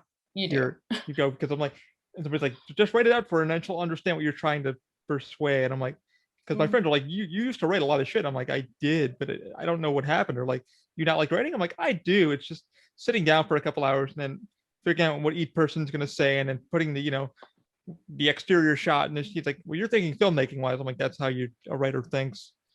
But that might happen in the future. I don't. I still have the story in my head. I'm like, this needs to happen. I always wanted Give to me do. give me your, just out of curiosity, and just to kind of get back on track a little bit, give me your at least your 3 or 5 guilty pleasure cartoons that you think, oh my god, if I say this, this is weird. Guilty pleasure. Definitely Batman in the animated series. That's Is a my guilty pleasure though, it because that one it was a good one. that's my nostalgia, and that's what makes me happy when I'm in a bad mood. Okay. That one, if I'm in a bad mood and I gotta watch something. What's the next one that I like to watch? Batman. Shit. The Jetsons is number two because I like a lot of Hanna Barbera. Okay. Um, I'm trying to think of like something things that I'll stop and just be like, holy shit. Um, so Batman of the Animated Series, Guilty Pleasure, Jetsons. What was one that I picked up the other day that I can't remember. I'm actually drawing a blank because I'm really. I know it's not really like a nostalgia, but South Park is one of my favorites because it's just the South Park. I really do. Oh, Futurama. Okay. Absolutely love Futurama. Futurama. It's Well, very. I feel like Futurama isn't a show that you should be. Well, I For don't know. me, I wouldn't be ashamed of saying I like Futurama. it's a show that I I love the voice actors in it, and Mm-hmm. I love where it's Simpsons, but it's not Simpsons. It's very damn smart, and for somebody who's like smart and stupid at the same time, I'm just like holy shit. Um, what is another one? Ren and Stimpy was fun. Rocko's Modern Life was another one that I loved. Doug, and then I think Doug, I did love Doug. and then Hey Arnold was like I watched that the other night because I was like I want to like go down nostalgia road. Yeah, Hey Arnold was another one that I loved. I think that's about it. That's all I really have for now. I mean, there's probably plenty more, but I just can't think of anything that I like. Which my I brain can't remember. well, my brain doesn't switch to it automatically. Like my go-to is like if I'm in a bad mood, is either Futurama or South Park right now. Okay. If it's like if I want to go like down the nostalgia road, it's going to be like old Nickelodeon stuff. Maybe Are You Afraid of the Dark, something like that. It depends on the mood too, because I have so much stuff going on up here that I'm just like I need something to shut my brain off, to shut off the noises. Yeah. So, and that's what Futurama does. I've seen every freaking episode, but it shuts off the noises in my head. I think that's about it. What would be yours? Oof. See, same thing.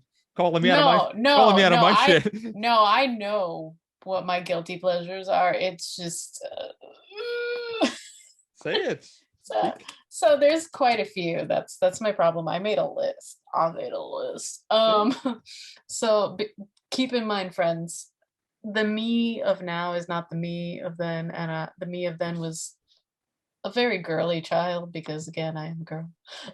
I am girl. I am Like female. my chromosomes are. I look female. I do not act female, but I female. um, In um, Russia. in Russia, I female. So my favorites growing up was strawberry shortcake. I loved strawberry shortcake. I liked Pound Puppies. I would not miss a single episode of My Little Ponies. I had so many My Little Ponies. Listen, I was All I can a think pony about is kid. Bob's Burgers right now. I was a child of ponies, and I have no The regrets. bronies. No, ew, no. I'll The new show, the new show was good, but I did not pass that line. I did watch it though. I will admit, I watched the new show, and everybody, including myself, agrees I am rarity. Rainbow Bright again. I love Rainbow Bright. I want the Funko Pop of Rainbow Bright so much because that is my childhood, but also money. So I just don't look at her. Maybe if one of you guys donated. Ha ha ha ha. No. Weirdly enough, I know a lot of people think it's a bad cartoon, but I liked the Super Mario Brothers animated Oh god, that cartoon. was a fun I liked it, nostalgic one. and I liked watching and also reading the old Zelda comics where Ganondorf was a giant pig, like an evil, creepy pig. My childhood anime was Robotech, and I have the entire series to this day, and it's on Netflix, and I don't care. I bought it; it's mine. I love it. Robotech is great, but I also used to really like David the Gnome. It's so familiar. David the Gnome was a very niche cartoon, and if I'm not mistaken, oh god, I can't. Like you're flashing back memories in my head right now that I'm just like he was literally like a gnome, and he lived in the forest, and he had like little foresty friends. It was a great time. He had the big red hat. Yeah, red hat. There we go. There we go. Yeah. He was it was called The World of David the Gnome. It started on 1980. It's available on Amazon Prime. Oh, guess who's watching it later? I just like looked it up for a second. I don't know if you remember Captain N. Yes. The Adventures of Captain N. Not very seldomly, but yeah. Yeah, Captain N, the Game Master. Game Master Captain N. Who's a great time.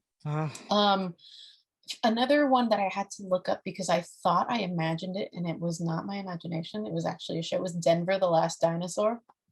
I watched that. It was weird. I don't remember much about it. I just know it existed. See, all these ones that you're bringing up, I kind of like. I have a nostalgia, like I know of it. Silverhawks. I Yeah, was a girl and I used to watch Silverhawks and I don't care. I know a lot of people are like, well, that was a boy show. Listen, you like what don't you care. like. Yeah, you I like what liked you what like. I liked. Yeah. I liked what I liked and I don't even care. So But I so would so be it. say, like those really girly kind of cartoons, Mhm. those were my thing when I was a kid. Like My Little Pony was my thing. Yeah. Same with Rainbow Bright. Oof. Well, I that's would like watch that all the that's time. like people with Gem. Like people would, like My Little Pony, and then you have a lot of people are very, very hard with. I was a very girly girl growing up, so like those kind of shows are like, even as an adult I can admit they weren't perfect, they weren't No, great, but but those were our they shit. make me happy to rewatch and I don't care. Yeah, like I said, Batman's always gonna be my number one because like I was in a bad mood one day and I was like, it was on I Amazon like and I was like, Batman oh, Beyond. I like that one. rewatching Batman Beyond I sometimes. pray to God they make a movie and Keaton was supposed to star in it. I'm like, They're doing comics, but I'm so lost on the comics. Like they confuse me a little bit.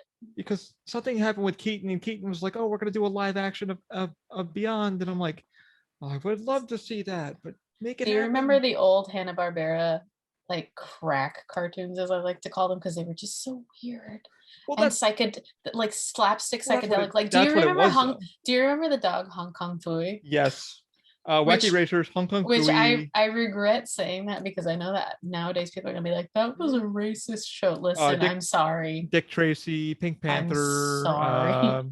I love Pink Panther. That was a fun one. I always loved Pink the Panther was nice. Quincy Super Jones. Always Friends. Do you remember Super Friends? The DC come Super on, Friends. pound it. Ring. That was a good time. Our rings pounded. Great fun. So many people nowadays, I will talk to them about the Wonder Twins, and they're Wonder like, "Who the Twins hell are were. the Wonder Twins?" I'm like, Oh my "Wonder Twin God. powers activate, Debate. dude! The boy was always something that was water." Do you know who has a ring of that? Ernesto has the rings. Stop, Ernesto! No, I want to see those. I want to see I'll those see so if bad. I'll see if he's got him in his thing because I was like, wait, you have what now? Oh, listen, Wonder Twin powers activate. Such a good time. So many Mm-hmm. people are like, "What was that?" And I'm like, "No, don't do that But to me. That hurts."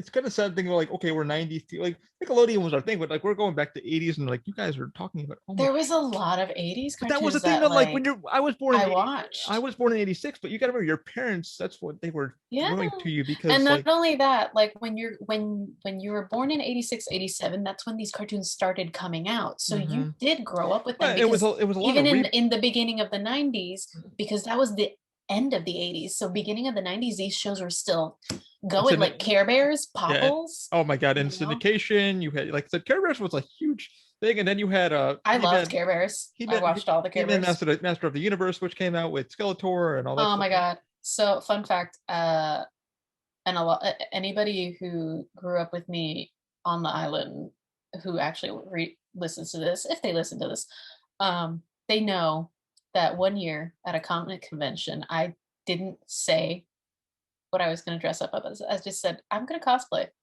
They Mm, were like, all right, okay, cool. So I showed up as she was Orko. ready. I Ooh, was Orko. I was Orko. she, Nobody knew I was under that costume because I had the I had bought it was, I think it was like it was a ring wraith. It was mm. like a cowl. So So it nobody was would, just yeah, no. it had like the front flap of black and it was Mhm. a whole cowl and then it had just the plain black sheen. And so what I did with that, because somebody gave it to me, so I was like, okay, this will work. Because Orko's just eyeballs. Back in the day, he was just eyeballs, really. Right. In the new show, they gave him, I think, a face. I don't even remember. Um, but what I did was I took two yellow felt circles and I glued them right up here on the costume so I could see underneath. Right on. And then I had like this old, like this Party City Witches hat that I spray painted black and I put like the O and everything on it. It was a good Right time. on. And I had these elf ears that I painted purple and then I just kind of like glued them on to the cowl. Look at No, you. no, I didn't Look glue at them on the cowl. you. Actually, what I did was I cut slits into the mage hat. Now I remember I cut slits into the mage hat and I wedged them in so that you could see them like poking out of the hat, and then I glued them to the side of the hat. Look at you It freaking was a great time. So maker. I'm wearing this, and all these old men fanboys who had tables and stuff, they'd see me walk by and they'd be like, Orko, oh my God, He-Man, Orko. And I just kind of like, yeah, yeah. And I wouldn't say a word. I just be like, yeah, yeah, yeah. Like with my old little like red robe with the giant O on it, just like, and then one time at one point I got so hot because like I could kind of see, but you know, my hair's plastered to my head. That thing's Yeah. gross. Yeah. So at one point I sit down in a corner and I just like rip the thing off, and I'm just sitting there fanning myself. And think of me now with like red hair, but like hair up to here only, not as long as it is, but like down to here, but it's red. And I'm wearing like a little bit of eyeliner, not a lot, but like just a little bit of eyeliner. And I'm just kind of like, and I had flip-flops on underneath my robe because the robe literally dragged on the floor, so it didn't matter what shoes I wore. Yeah. So I was just wearing flip-flops. No one cared. So I'm just sitting there in my flips with my robe, my cowl off, and some dude walks by like after I just ripped off the thing and I'm fanning myself with the face mask, and he just looks and he goes, Orka's a girl. Like, no. It was so funny because my reality. I literally looked up and I just went, hey. How you doing? And then that's when like my other friends noticed I was around, and they're like, you were Orko this whole time? You never asked. And I just was like, yeah. And then at one point we go up on stage because everybody's like, you should go up on stage and just show off your costume. And I'm like, yeah, okay, why not? I don't care. So they call up, they're like, all the He-Man people. So I go up and there's a dude behind me that I didn't realize was Skeletor. And he was a good Skeletor too. He did the padded chest stuff, and he was like the old school Skeletor with the loincloth and things. And I was like, sweet. So we get up on stage and they're like, yeah, you should do a pose. So I'm like, I look at Skeletor and I go, because I'm like, I don't know what you want me to do. Yeah. And Skeletor goes, with his staff, like he's gonna like attack me. And so I just go, with my hands. The skull on his staff. We both just stared at the floor. We stared at it, and I just kind of looked up at him, and he looks at me, and he just improvises, and he goes, "You!" And I'm just like, I mean, at this point, what would you do? I just was like, and everybody's like, "Ha ha, Orko did that," and I'm like, "Yeah, sure, okay." Picks it up. He just tries to wedge it back on the stuff, and I'm like, so good. It's so good when props break. But I always regretted not redoing my Orko costume because it was a very like this was back when I didn't really have a lot of money, and you know it was very cheaply done. That's the best time though. But I would love to redo it because it's one of those costumes where nobody can see my face. I can do whatever the hell I want, and I love the idea of just nobody knows it's me. I'm gonna troll the whole convention center. Oh, that was a few friends at MegaCon. A few friends ran up to me. I had I'm so mad I'm missing MegaCon this year because I had paid for last year and they refunded me. But I wanted to go last year because I wanted to see the Hobbits, and they're coming back this year. And I had Mr. really X. Upset. I had Mr. X chasing me around the goddamn con floor, and I had no idea who it was. And then he texted me, and he was like, "Stop moving." And I'm like, "What the? Who the?" And I'm like, "Look at," and the guy's he's on stilts, and it was my buddy John who was on stilts, and he was like, "Stop moving, you crippled fuck." And I'm like, "Oh." He's like, "I'm trying to get a photo with you," and I'm like, "Oh Jesus." I had a Terminator who recognized me. One of our Terminators came as a damn Terminator. I had a Captain America that recognized me, who was one of our guys, and a couple of ladies recognized me, and I was just like, everybody just kept running up to me, and I every minute I was getting stopped or tagged, or somebody was like, "I know you," and I'm like, you know what I would like to see you cosplay, and that it would work because of your crutches. Did you ever watch The Dark Crystal? Way back. Okay. So The Dark Crystal, they have, do you remember these giant sort of insecty looking things that they rode at one point that would just kind of like, they had the really long forelegs and then the back legs were just like kind of short. And like the front legs would just gallop. They just gallop these things for hilarious. Oh god, let me see if I can. I mean, the one thing I have done at the thing, I did an Arkham Asylum inmate, and everybody was like stopping me for photos. Let me find them. I kept getting grabbed for photos. Yeah, the one thing I did do is I did an Arkham Asylum. I had Landstriders. Landstriders. Go look up Dark Crystal Landstriders. You will not regret this. This is a good time. I will. Let's see. Let me go to Google really quickly. I love that Dell's like, you need to do something. Like, no, seriously, trust me. You're gonna see them and you're gonna be like, this works with my crutches and my legs. Crystal Landsliders. Which is a horrible thing for me to say. No, it's I giggle. But like if you see them, like if you see their legs, you'll understand why I'm like, do it. It would be hilarious to see you pseudo gallop through a convention center. I'd have fun doing that. Because they kind of gallop the way you walk. How dare you? I'm sorry. It's a pony walk. I actually do it just for her. She's like, one day I was at work and I was like, oh, Jesus. Is that it? They look like that, sort of. I think that's what it is. Yeah. I mean, is that it? I don't know. Like when I Google it, it's a whole other thing that shows up. Yeah, I guess that's what this guy did. Well, I mean, that's probably the behind the scenes. But like, look at that's at a con. Oh, there they are. Yeah, there you go.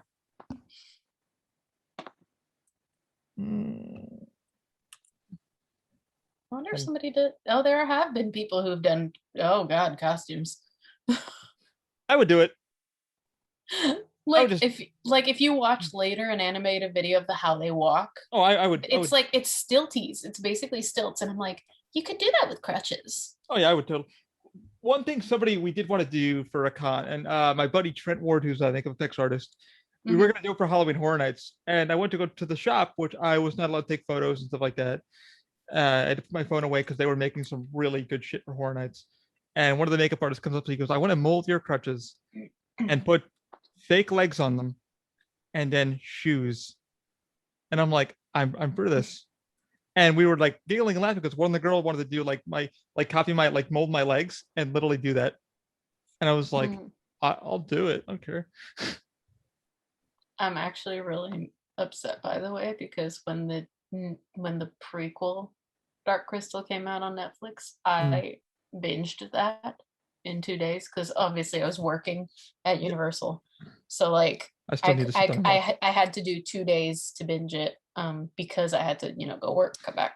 I did that with Loki. I binged it in 1 day. I loved it, and I'm very mad that it got canceled. Because they left it on a big cliffhanger. From what I know, even though technically we know, no. So what happened apparently is viewer data. Apparently they weren't getting as many viewers as they. Not only that, but the production company, because I listen to like a lot of podcasts that talk about that stuff, and they're like, hey, so we were getting numbers, and the budget was blown out of portion. I was like, oh shit, that's not good. So yeah, the metadata was but Netflix was like, we put this in and we didn't get it back. This is what I tell people when I talk to marketing people, and they're like, you F-bomb. I'm like, F-bombs mean nothing to budget. Like if I can't give them their budget back, they don't care about my content. My content could be phenomenal. It could have a good fan base, but if I'm not making the production company money and a return, goodbye. But I'm still really sad because it was a really good.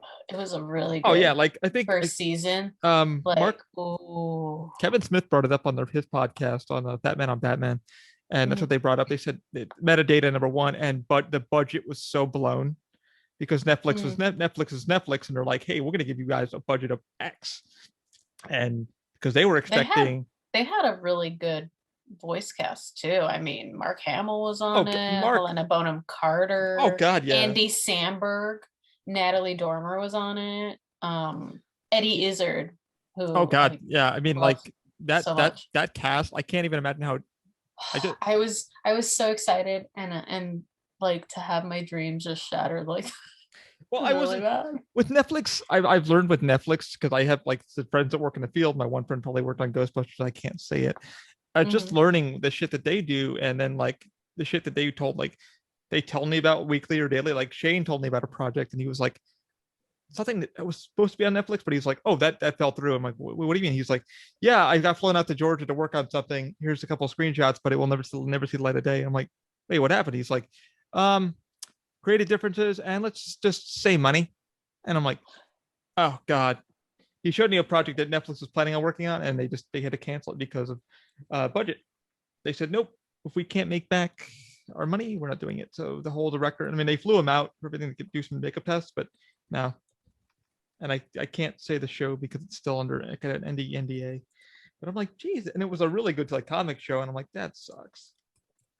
Yeah. It sucks that like that's the way Hollywood is. If they're not going to make a return, even though the fan base is there, they don't care. It's like if you're not making us money, plus Netflix has been losing subscribers up the ass like crazy. Yeah. And there Yeah. was a big rumor going around, not a rumor, but a real thing that Netflix about a month ago was stating that only apparently they know we're sharing passwords. They're going to be locking that down. It hasn't happened yet, but they've been threatening it.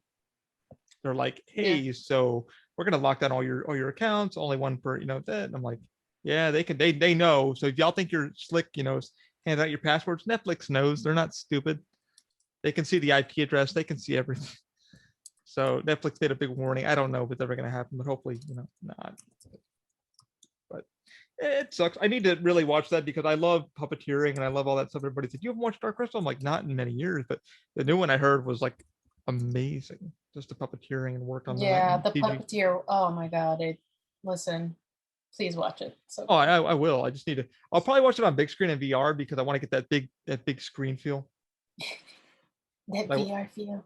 well, no, like if you watch, I don't even want to go to a movie theater anymore because I watch stuff on big screen now. Like I can go to the internet and just fire it up on the big screen. It's like watching it. Mm, It's like watching an IMAX screen without even having to leave your area. okay. Like I'll have to, if I could do screen recording, I'll show you what it looks like. Because somebody's like, what's that VR thing that you're doing? And I showed my friend who's got a VR head, Oculus Quest, and he he's now freaking out. He's like, whoa, I didn't know you could do this with a VR headset. I'm like, yeah, now you know I don't want to go to the movie theaters anymore. He's like, neither do I.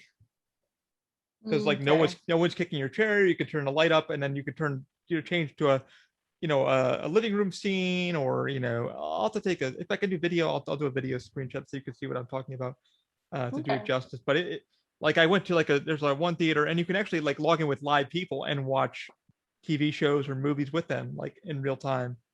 I was sitting and I was watching Rick and Morty with a whole like 30 people, and we're sitting there talking about the episode. And one guy was doing a huge nerd out session about Doctor Who, and I jumped into Mm-hmm. that session with them, and I was able to talk with them and hit my talk button and talk with everybody. And very very lovely people. I was like, this is cool.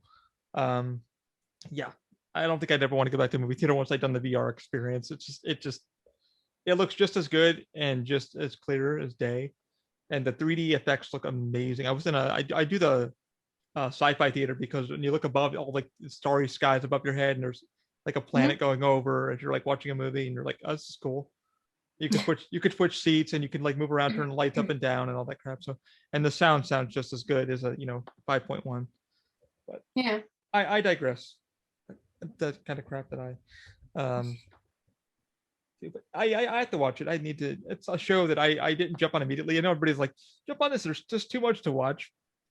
Yeah. Honestly, There nowadays really is. I I'm have a giant list, and there are days where I have the time, but I just don't have the energy or like the desire or mhm. the rather more like the attention span. Same. That's why like I'm bad when me and Dell do chat. She'll text me like a couple hours throughout the day. We'll chat about something, a project or something. And I have Mm-hmm. I have Netflix going. I have my VR next to me. I have my computer over here, and it's like I've got four different things going on because my mind doesn't know what to gravitate towards. It's like, hey, you're bored. I'll sometimes have my computer in front of me and I'll be like looking at something on the but then on my TV I'll have Mm-hmm. YouTube going in the background Mm-hmm. and then my Switch will be next to me Mm-hmm. with a game on and I'll just be kind of like going Mm-hmm. between all three but like my attention just cannot center on any of them at once. Like the only reason time I can sit down and be like, okay, I'm done for the day is like the 3D printers are printing and I'm watching them on camera or I'm just sitting here listening to noise because you know how a machine's supposed to work. So you're like, all right, cool, I can hop on a video game and play, or I can, look, do some research on this program. And Yeah. somebody's like, somebody asked me a good question. Do you think, your ADD became because of the technology? And I'm like, no, I think it's just always been a thing that I've always had. I think it's just, like I said, we were talking about being, when I'm bored, I stretch or I zone out pretty quickly. Yeah.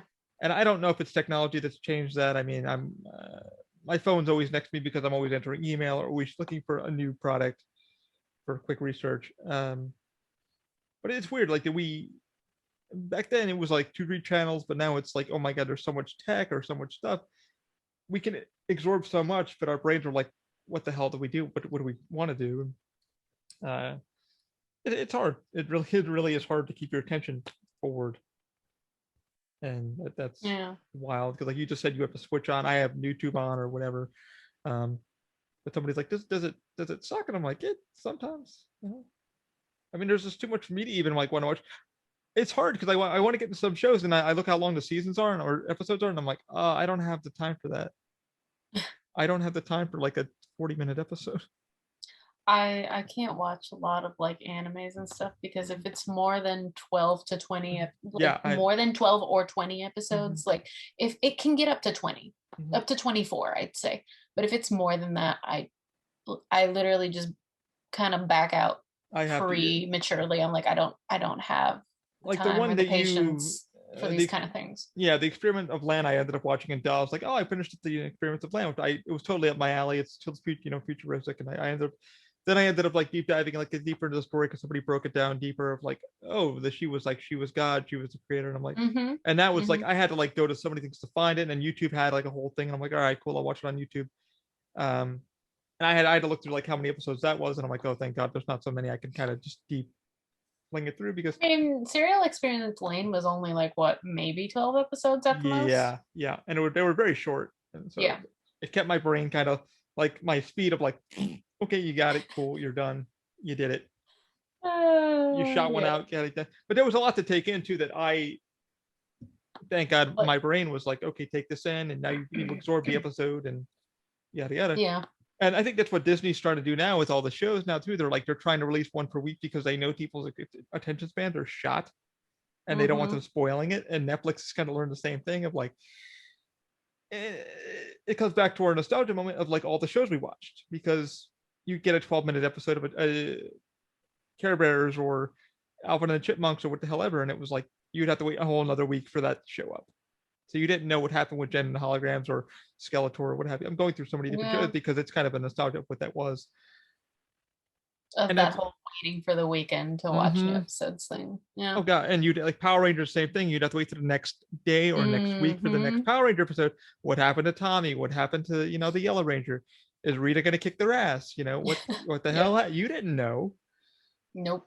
And somebody was, and that's like I said, brings back to the whole story that I'm bringing up here, is that people are like, now that you have all this, you feel like it's amped you up. And I'm like, a little bit, but I know to pace myself too. It's like, it's okay to pace yourself, but there's also too much to watch now. Like going back to the blockbuster nostalgia of Netflix and streaming now, you could stream anything you want in the blink of an eye on a cell phone. You're like, okay, where do I begin? Where do I begin? Well, we still live in nowadays in a society where instant gratification is definitely something that everyone wants. I mean, video games are shorter. We've talked about this. Video games are shorter. Well, that too, and people feel most people want a game that you can feel like a sense of accomplishment and satisfaction immediately for that serotonin boost. It's not like old school. It's not like old school RPGs where you would spend hours reading dialogue on the screen before you ever did anything. Most people are just like, no, next thing. They don't even read, what the missions are half the time. They're just going. Yeah, and that's the thing that somebody mentioned about the, JRPGs and stuff like that. Or like, have you played Final Fantasy? I'm like, I have, but I didn't play them as much as like some other stuff. And we had a lot of stuff going on, and it was like I had to share a console with a brother, and I'm like, well, you don't. And there's some games I miss dearly, like Star Ocean. We were talking about that, and you're like, which one did you play? And I'm like, I played this one because a neighbor gave it to me as a gift. Like, hey, here. And I remember much of it because I was playing like Tumby and Metal Gear Solid and Little Final Fantasy, and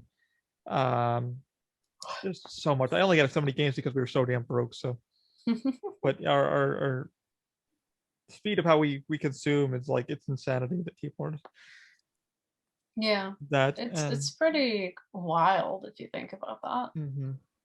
Just how much we consume in a few hours and how much we try. Like even me, I can't say I don't do that whole instant gratification thing. And a lot of us don't have, like you and me, a lot of people don't have the ability for patience and to retain anything for more Mhm. than a few seconds. And it's all because of like cell phones, digital media, things like that.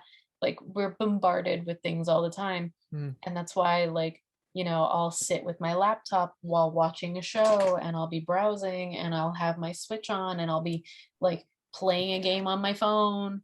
Mhm. Like I'll be doing three or four things at once and I'm like, why can't I just Yeah, sit and do one?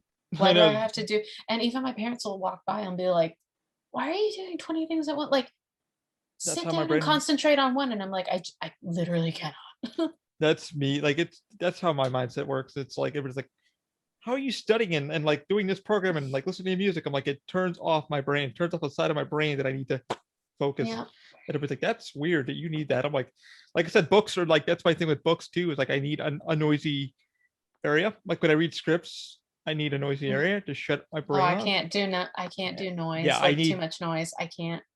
I actually need a quiet area if I want to I concentrate, because otherwise, mm-mm. I tried. Like I take exams and everybody's like, you need a noisy area. I'm like, I need something to shut off my thing in my brain to focus. They're like, Oh my weird. I'm like, yeah, it's just a weird thing that I have. Sometimes Sorry. No, what? keep going. No, I just found something. Keep going. No, Uh, speak of it. just no, just keep going. It's a no-no. Like as we speak. No, no, no. As we speak, I've been like kind of going through things, going like, okay, what haven't we talked about? And I just found a snack that I completely forgot existed, and I used to get them all the time. And I'm like, And this was from the 90s. Do you ever remember the Sprinklins? The Dannon Sprinklins? They were like the yogurt cups with like oh the yeah, and then you would multitude of so you sprinkles, would open the top and then you would pour it like you'd flip it over. like Yep. all the sprinkles, and then Hmm. you just like stir, and it's a great time. So you might we're total Oh my god. Danny was Like yeah, you would stir them into like mhm. the vanilla, and it would just create like a rainbow of color. Dude, a pack was 2.99. A pack of four, four, yeah, a pack of four used to be 2.99, and nowadays How would you I get one of those and it's like $6. hmm Well, now it yeah, now it goes like back, like I said, our Kool-Aid, our Pop Tart. Like Man, I'm a huge Pop Tart guy. I like Pop Tart, Slim Jims. I do love me some. How are they? Damn Rice Krispie treats. you can still buy them apparently. It says Oh, you can buy a pack here if you dare. Oh, never mind. It doesn't show off anymore. oh yeah. The link doesn't work. Damn. Oh, Shall we find? oh my god, Whistle Pops. I Oh yeah. I I ate those like twice. There they go. The Heinz. Heinz had the easy squirts that were in funky purple and green. There you go, I found them. Yeah. The I mean, Butterfinger they BBs that were like the Whoppers, but oh they were man, those would Butterfingers. f up your teeth, man. Yeah. Those would f Yeah. up your. You would literally be like, I don't remember Sprite Remix. I kind of They do. they didn't have them where I I lived. remember like Pepsi Clear. I remember like all that weird stuff that we wanted to try. Dude, Doritos 3D. Oh, yeah, they just came out. Like yeah, Doritos are my like my go-to. Oh my gosh, Shark Bites, the gummy bear, the little gummy sharks. Shark Bites. Oh Did you yeah, ever that they had gummies that almost tasted like frosting, but they were like yogurt, I think. remember those. Dude, I would eat those so much. Okay, if anybody remembers gummy bites, please, please, please love me. Please love me. Send them her way. um, no, if they were no god, those things are probably gross now. Do not send me gummy bites, I'll cry. They sell them on Amazon. It says currently available, but they have listed on Amazon. But yeah, it was like fruit snacks in the shape of sharks, and then they had these like white ones, and I think they were yogurts, but they kind of tasted frostingy. I don't know, but they were my favorite That does ones sound in the familiar. package. They were Oh, fudgesicle sodas, but also fudgesicles. um, yeah, I don't know ooh, what's Wonder Balls. I never had them because I wouldn't bring them to the island. I always wanted Wonder Ball. Was that the one with like you unwrap it and you don't know what's inside? It was a chocolate Yep. ball and it Yep. had like little candies, I think, or Yep. something. And it was like, oh, Yeah. I wonder what's in a Wonder Ball. One ball. Yep. God, we are such nerds. Oh my God, the Flintstones push pops. I Oh, still sometimes if they're I good. see push pops, sometimes I'll buy a push pop because Well, it's they're not that they're good, they're not that expensive. Plus, it's like, why not live your life? right? I I mean, mean, listen, they make me you're talking happy. to a guy that went to a store to buy Reese's Puff because he never had them, and the lady yelled at me. She's like, "How old are you?" And I'm like, 25, and she's like, "You're only here to buy Reese's Puffs?" I'm like, "Yeah." And I went home, and they were the best things I've ever had. Why is she giving you shit for I buying don't stuff? well, because Oh like my I guess God. people in their 20s or I'm now 35, but I've never had them, and I moved to Florida. My brother was like, "You never had Reese's Puffs?" I'm like, "No." And he's like, I've never had Reese's Puffs, "Oh, but that's they're because I'm not a big fan of chocolate cereal. oh, dude, they're so good." I mean, I guess I love Reese's. I have Reese's You know, cupcakes right they're now. not as chocolatey as you would think. It's more like Hmm. a blend of like a peanut butter, a hint of cocoa, but oh, so good, so Do you good. remember the Trix yogurts? Oh, I would ask my parents for Trix yogurts and they would be yes, like, "No." And yeah, I because never got them. they were They were expensive. expensive. They were Yeah, like pricey. my mom would, like we get like stuff. Mom's like, dude, you can get a damn yogurt here for put your fruit in it. Like it's too. You Eh, got our parents were broke, dude. Like yeah. we complain now, but geez, now we Fruit understand. roll-ups. I liked fruit roll-ups and then We got the I ghetto tried ones them from as BJ's. I tried them as an adult and I do not like how much they stuck in my teeth. No, and they're very. I used to get them during lunchtime because you would Yeah. at school they would give you like these, if you were good, they give you a star, and you could go to the snack section and get a roll up or a pretzel, and that's what you get. Mm. They Oh, I would, never got those. you know, I just buy them. welcome to America. I Uh, never got gushers. I never ate gushers. I never. would see people buy them, but gushers just wasn't a thing that appealed to me. No. What else did I like? Like Slim Jims are my thing. Oreos Oh, are always Hubba my. Bubbas. Sometimes I'll get the Hubba Bubba gum Never had still. those. The bubble tape. Those were Yeah, Hubba Bubba brands. I'm not a big bubblegum fan. I'm a horrible person. I like bubble gum. I'm a I horrible don't person. I don't eat it all the time because my jaw hurts now when I chew too much, but I used to like it. Push pops. Remember Push those? pops. I love push pops. Favorite ice cream. Yay. I'm a, Favorite ice cream? yeah. Like from Ben? Yeah. Well, I didn't eat a lot of ice cream, so I would guess I would have to say the Flintstones orange sherbet push pops or like rainbow sherbet. When I was a kid, I used to eat um either rainbow sherbet with rainbow sprinkles from Ooh. Baskin Robbins or the bubblegum ice cream that they used to have. That was weird. I don't know why I liked that.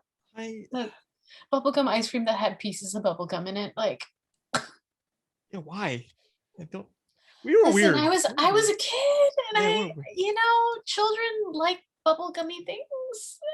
I don't know, I I guess. think my favorite thing was ice cream sandwiches. Oh, ice cream sandwiches were good. Sliders. I didn't get them as often. My dad gets them now I like more that. as an They're adult. just. I mean, now I love drumsticks. Or Mm, the Reese drumsticks or Kit Kat yeah. drumsticks. Yeah, Oh, yeah, yeah, yeah. the little kid inside goes, "Fuck yeah!" Oh my God, do you remember the Lunchables desserts when they had like the brownies and the cookies that you would like add frosting and stuff Oh to? God. Oh, I forgot a favorite breakfast thing that I like. Toaster strudels. Oh, toaster strudels. Those Yeah. still you could still technically find toaster strudel like stuff at Walmart. Oh, you can. Yeah. I mean, like you remember the time when you had to make them. No, you that'd be like the morning Saturday thing where you're like, I "Okay, wouldn't mom's." eat them very often because my mother wasn't a fan. Do you remember the Mickey ice pops that were actually in the shape of like Mickey and Minnie and Donald? Mhm. And they were like the whole of them, like the entire Yeah, body and stuff of them. those were not cheap. No, I had them like maybe twice in my life, and they were Yeah. good because they were fruit Um, popsicles, but they were creepy they were because it creepy. was because it was like the entire body and everything, like Mhm. a long ass popsicle. I just had. You know what I used to eat though a lot? Combos, the pizza flavored Oh my! combos. So a fun fact with those, we used to go on like up to our They camp were and up so in unhealthy. yeah, like that would be our treat because like we'd go to our camp up in a Speculator, New York to go like ice fishing and snowmobiling because Ah, we were like that. That's all I used to eat all the damn time and you get stuck in your teeth and your mouth would just smell like shit. We oh my god, you. Oh, remember the waffle sticks? The Pillsbury waffle sticks? were too broke for those. They were dipping waffle sticks. We did have French toast sticks, so like very, very rarely. I think I ate the waffle sticks like twice. That was it. And then Like my we mom was didn't like, even I'll just cut them up. we didn't even get like echoes or anything because like Yeah. your parents were like, dude, we're too broke for this. Just Yep. be grateful for a Yeah. fucking waffle. Oh my god, I found pictures of kid cuisine. Oh, the burger. Mm. Oh my! I told you about that story. My brother with my Listen, poor nephew. Wildberry Pop Tarts. That was the time Wildberry Pop Tarts came out. That was a great time. Oof. Oh, the Ritz that were like the Oh, crackers the with the cheese. cheese and it Yes. had the little red Mhm. stick. Oh, I would eat those so Oh, much I got with this. the little red stick. I went to Dollar General, like either Dollar General or Dollar whatever, and I picked up like a thing of those, and I just started eating the damn cheese out of it like my finger because I was like, eh. So you want to know a funny thing I found like 3 years ago when I lived in Florida and I bought it and I ate them because it was hilarious and I just did not care. Mm. I found the oatmeal that had the dinosaur eggs in them from the 90s where you would like it was like little dinosaur eggs in your oatmeal and then you pour the milk and then you put them in the microwave and then dinosaur sprinkles would magically appear. I found a box of that. I think it was at a Walmart or at a Dollar Tree, one of the two. And I bought them and I ate it. It was still good. It was good. It was just weird. And I was like, why did I think these are Great. like they taste like normal oatmeal with Mm. the occasional dinosaur sprinkle that would melt into your oatmeal or tinge your oatmeal red and green. But oh my god, I remember the dinosaur egg oatmeal. Those were such a thing. And then the crystal Pepsi. Yes. See, I found the box of shark bites, the assorted fruit shark bites, and then I don't know what the white one's flavor was. Oh my god, It that had to drives be me like crazy. it had to be a vanilla because I guess it was a solid white too. I don't know. Oh my god, Teddy Grahams. I used to love oh my god. Teddy Oh, Grahams. the chocolate I would ones are eat so many. oh, and they'd make your mouth like feel so dry, but they're so good. Oh, the old school Barnum animal crackers in the box. You need milk with I that. would get them. I would get them all the Your time. My mom mouth would would buy me a little animal cracker box with the little string to hold. Oh my you're god, biting I off the head miss or like those. you bite off the feet first and the You just tail have and mush all over your mouth and as you're yeah. eating because it just accumulates. Your back of your teeth are just full of gook and you're just like, all right. Like, can I get a glass of Oh milk? my It's like god. get some Yeah. water. Yeah. Yeah. It was a time, man. Pop rocks. I see pop rocks. I still sometimes get a pop rock. Oh, okay. So there was fruit by the foot, but then there was also the string thing one. It was a literal like string in a loop, and you would just kind of like Unroll it. unroll, and it was a string. It was just a straight up gummy string. It was a good time. I I remember seeing them. I never ate them, but I remember seeing a lot of commercials for I them. remember I wanted the can of the canned cheese so bad. Oh, string cheeses. I used to love string cheese, and as an adult, uh, I like one or two flavors of canned cheese, but the rest is just Do it not go to doesn't hold up anymore. do not go to the dollar store and buy some because it will rip your insides out. Ew, ew, ew. It I will mean, it's just dollar store. I mean like Most food at the dollar store I well, I don't felt bad trust. because Not like all of it, I but felt bad most because like of a it. friend of ours was having a party and they were, trying to be a little cheap and they're like, hey, like Mhm. we got some cheese and crackers. I'm like, hey, what kind of cheese is this? They wouldn't really say it. And I'm like, oh, it's canned cheese. Dude, so many people were getting ill. I was like, I had to decline. I was like, I'm not sorry. Oh, so the squeeze bottles that we know as the Kool-Aid ones, they Mhm. used to be branded Squeeze It, and it had a character that was the bottle. Yes. I had forgotten because I know it was called Squeeze It, but for some reason my brain said it was always Kool-Aid. It But is. no, it was a different mascot. No, but it was a different mascot. but it was Kool-Aid. No, it was a Kool-Aid drink. Yes. Yeah. There also was a Snapple that we used to drink. It was like this weird fruity drink that my brother and me used to drink. I Hmm. don't remember the damn name of it. It was like a smoothie, and I remember Oh, weird. they were like I $3. mean, I used to like Snapple, but I used to drink the kiwi strawberry exclusively because that was my jam. Trying to think. Oh, yeah. I'm Kiwi trying to think. strawberry was great. Oh my god, remember the tins that look like band-aids and they were actually like gum and things? Mhm. Yeah, like the Altos now. Like everybody gets Yeah. an Alto, and Altos right there. Yeah. Yeah, kind of reminds me of John D. Like, hey, you want a mint? You want a mint? You want a mint? You want a kid mint? I'll give you a You want a kid mint? mint. My favorite was when I'd go to work and I'd be like, You got the goods?" And he'd just like weirdly just like sneak a pack of gum out and be like, "Here, put it in your pocket for later." He just hide it in my pocket like it was a drug. I Like, know we've been trying to do dinner for like the longest time, and oh I man, miss him. I miss him so much. yeah, He he made work for me. I can tell you guys a funny story, and profanity is allowed. That's when it's John D. Um, Yeah. so I, a meme came up at work, and I'm like, some coworkers make you want to stay at work, and so I wrote, John D at Fallon and Ernesto, and I wrote for John D. It's never truly a morning until John D tells you to go fuck yourself, and Ernesto tells you, how the fuck are you, kid? And Mm. to me, and then John D, it got sent over to him by Annette, our friend, who screenshot it and sent it to John.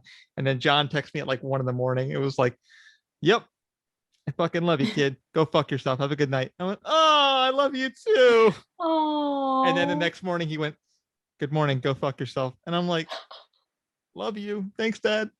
Oh, yeah, So he was my work dad. I yeah. introduced my dad to him as my work dad. I was like, "Dad, this is my work dad. Work dad, this is my dad." And they were like, "Hey, how you doing?" Hey, how you Like, doing? "Take care of her. Take it." Like they both were telling each other, "Take care of her." And I'm like, You take "Okay." over. No, you take over. Oh my Like god. Oh, I drank so much Capri Sun as a kid. that was a thing that we would get because But our I wasn't a Sunny D person. I had no Sunny we D a few times, but even yeah my mother hates Sunny D. it was just I like Tang Yeah, she just doesn't like the flavor of Sunny D. because my mom would shop at BJ's like later in life, so Mm, we would get the muffins, the huge chocolate muffins, which I really adored, and then you heat them mm, up in the microwave for a couple seconds so they're warm and gooey, and then like mm. chocolate chips, and then you get like a glass of milk. But Capri Suns for like the thing, and then the pudding, chocolate pudding, because they were so damn good. But that was like my after school snack, and then like the wild thorn berries were like my thing too, because gotta love Tim Curry, man, the great Tim Curry. The one snack I would get sometimes because my mother didn't like me eating them. And so I would puppy eyes my dad, and my dad would give in and get them for me, were the pixie sticks. Oh God. I loved pixie sticks, and my Oh, mother was like, "No, that's just powdered sugar." And you know I'd she, still just be like, "Please." you And then know my dad would get them for me. I yeah didn't care. she's I'd eat not them. wrong. She wasn't No, wrong. listen, I again do not care. Yeah, Still ate them. still ate them. I remember like Still got them. what was my favorite cereal? Lucky Charms. Honeycombs was good. What was my Oh go-to my cereal? god. I I know used to my like waffle crisp. I yes. still sometimes eat waffle crisp. I Like I do have have to be in the mood, but I'll eat them. I feel like an Corn old pops as well. corn pops. And I'll admit, when I lived in Florida and I could get them because I can't find them here, um, I would buy Kicks. I grew Oh up on God. Kicks. God, they were I so love I don't know Kicks. why they were so good. And the thing is, Kicks were better dry than Yeah. when you put them in a milk bowl. Mm-hmm. And I would put them in milk sometimes and I'd just be like, eh. And I'd eat them by the handful dry. And I would just put so them in a bowl and it they just, had this weird flavor. It wasn't too sweet and it wasn't too yeah. shit. It was But I didn't good. like the berry kicks or the chocolate kicks. I just No. wanted plain kicks. Yeah, I did have the berry kicks. And then I had the Oreo cereal, which was so. I like the Oreo cereal. I don't like Oreos, but I like the Oreo cereal. It People are gonna give me was so much shit for saying that. They're gonna be like, "Excuse you." I'm Apple Jacks sorry. I was the don't shit. hate Oreos. Let me fix that. I don't hate Oreos, but I don't eat them actively. Like if somebody offers me one Oreo, I might eat it if I'm in the mood. But generally speaking, if somebody offers me like a thing of Oreos and goes, "Do you want an Oreo?" I go, "Nah, I'm good." What do you think? What is it about the Oreo you don't like? I don't listen. I'm generally not a big chocolate person. I like dark chocolate, but I don't eat a lot of chocolate. Chocolate for me is just too sweet. I'm not a big sweet person. I like salty. Mm. Um, Would you eat a Milano? I do like Milanos. I mean, I love me a Milano, so They're just really pricey. They're like six they bucks for a are. package. But if you have a friend called Dana, she'll just find them on sale and just give shit to them. Dana, send me a package with Milanos, please. Dude, she'll Okay, find him in like 5 seconds because that was my listen. birthday. My birthday bag was filled with like 3 bags of Milanos, the double chocolate, and Listen, I like, like Milanos, but like they're so pricey for me to find. Like whenever I can find them, they're like $6 to $7 down oh yeah, here. they're definitely a hidden treat that like you'll break your Um, wallet. but no, I don't know. It's not that I hate them. It's just that I'll bite one and I'll immediately just be like, Eh, it's too sweet. It's too it much. it actually It's has too you're rich. not wrong. They have become. I think either it's the filling or it's just Yeah, it's just it's something not a like thing that. for me. It's not a thing for me. I don't hate them. I actually really like when they came out, they had like at one point the spongy Mm. Oreos that were like little whoopie pies, Oh yeah, those are basically. great.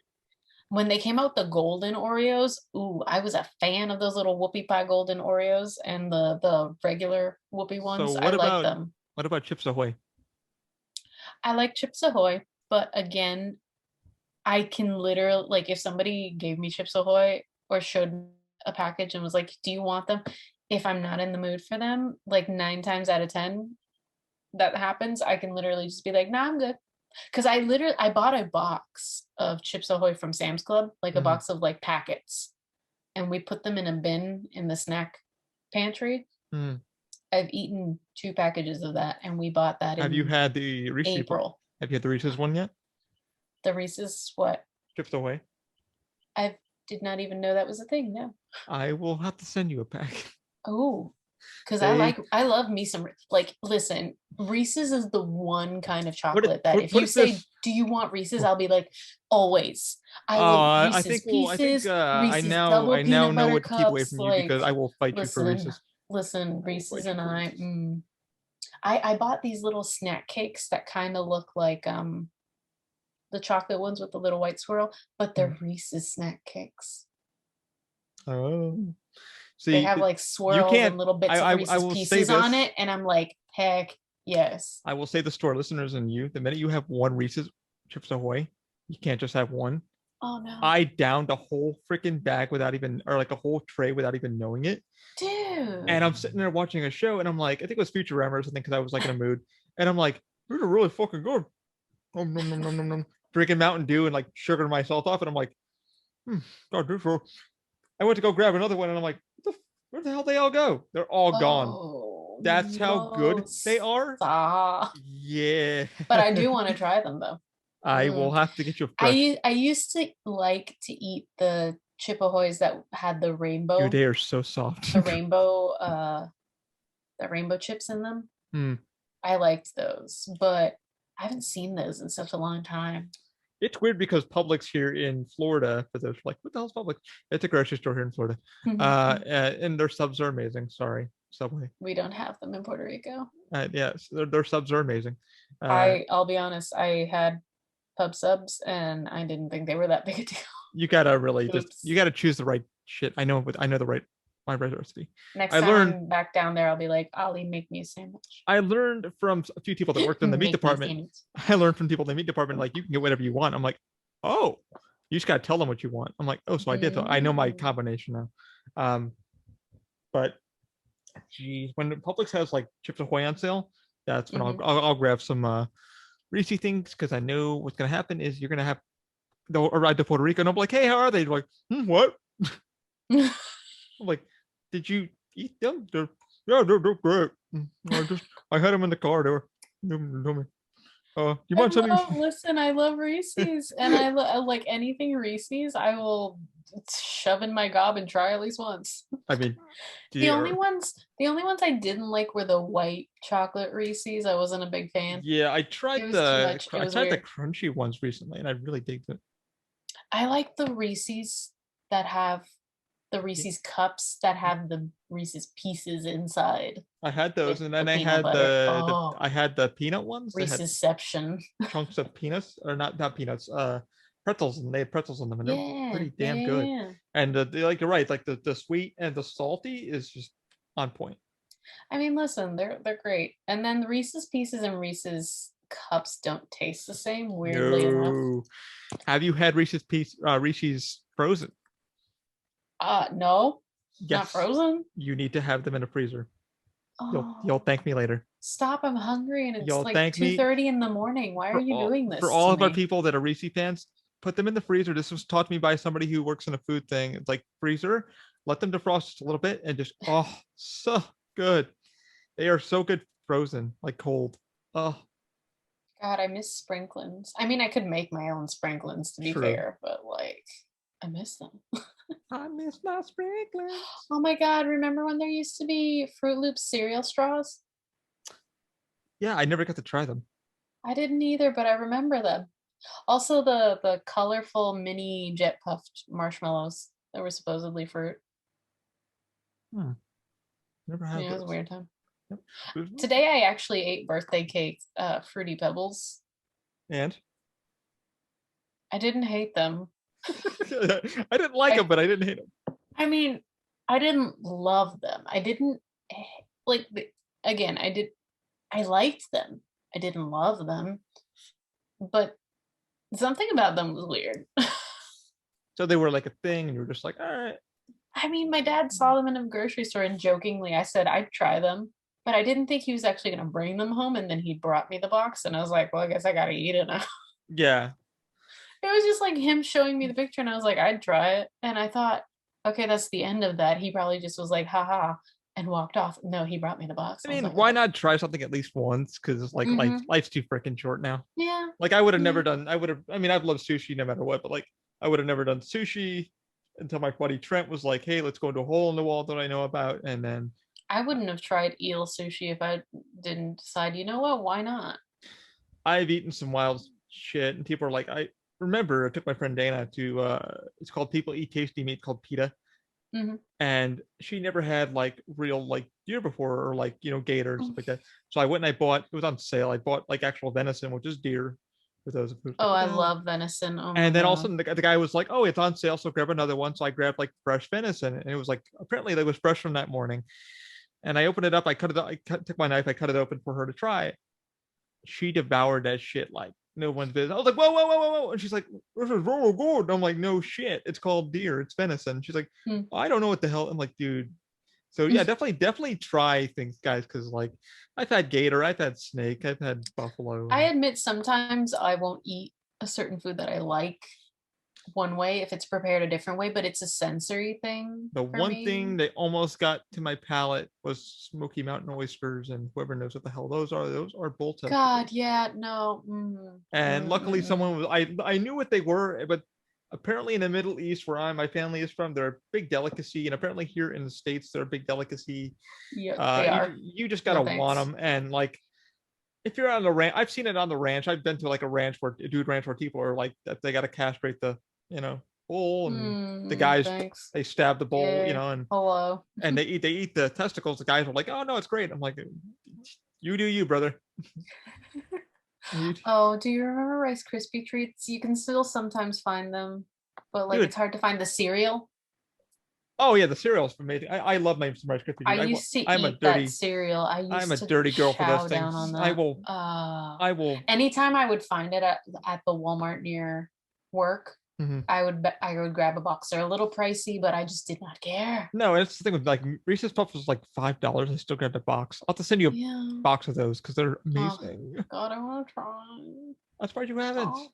I'm hungry. Well, listen, I didn't again, chocolate cereal and I are not necessarily friends. We're not friends. We just I talk. do Oreo cereal sometimes and I'll do the Cookie Crisps sometimes, but other Oh, than such a that, good brand. I actually have half a box of Cookie Crisp cereal left in my Cookie Crisp. pantry because I was like I usually just buy cereal for when I'm hungry for Mhm. something but I don't want to eat a meal. Mhm. It's not necessarily that I eat it for breakfast. I Dude, literally that's me eat with eggs for breakfast. that's me with pistachios or like Cereal is peanuts. more of an any other time of day food.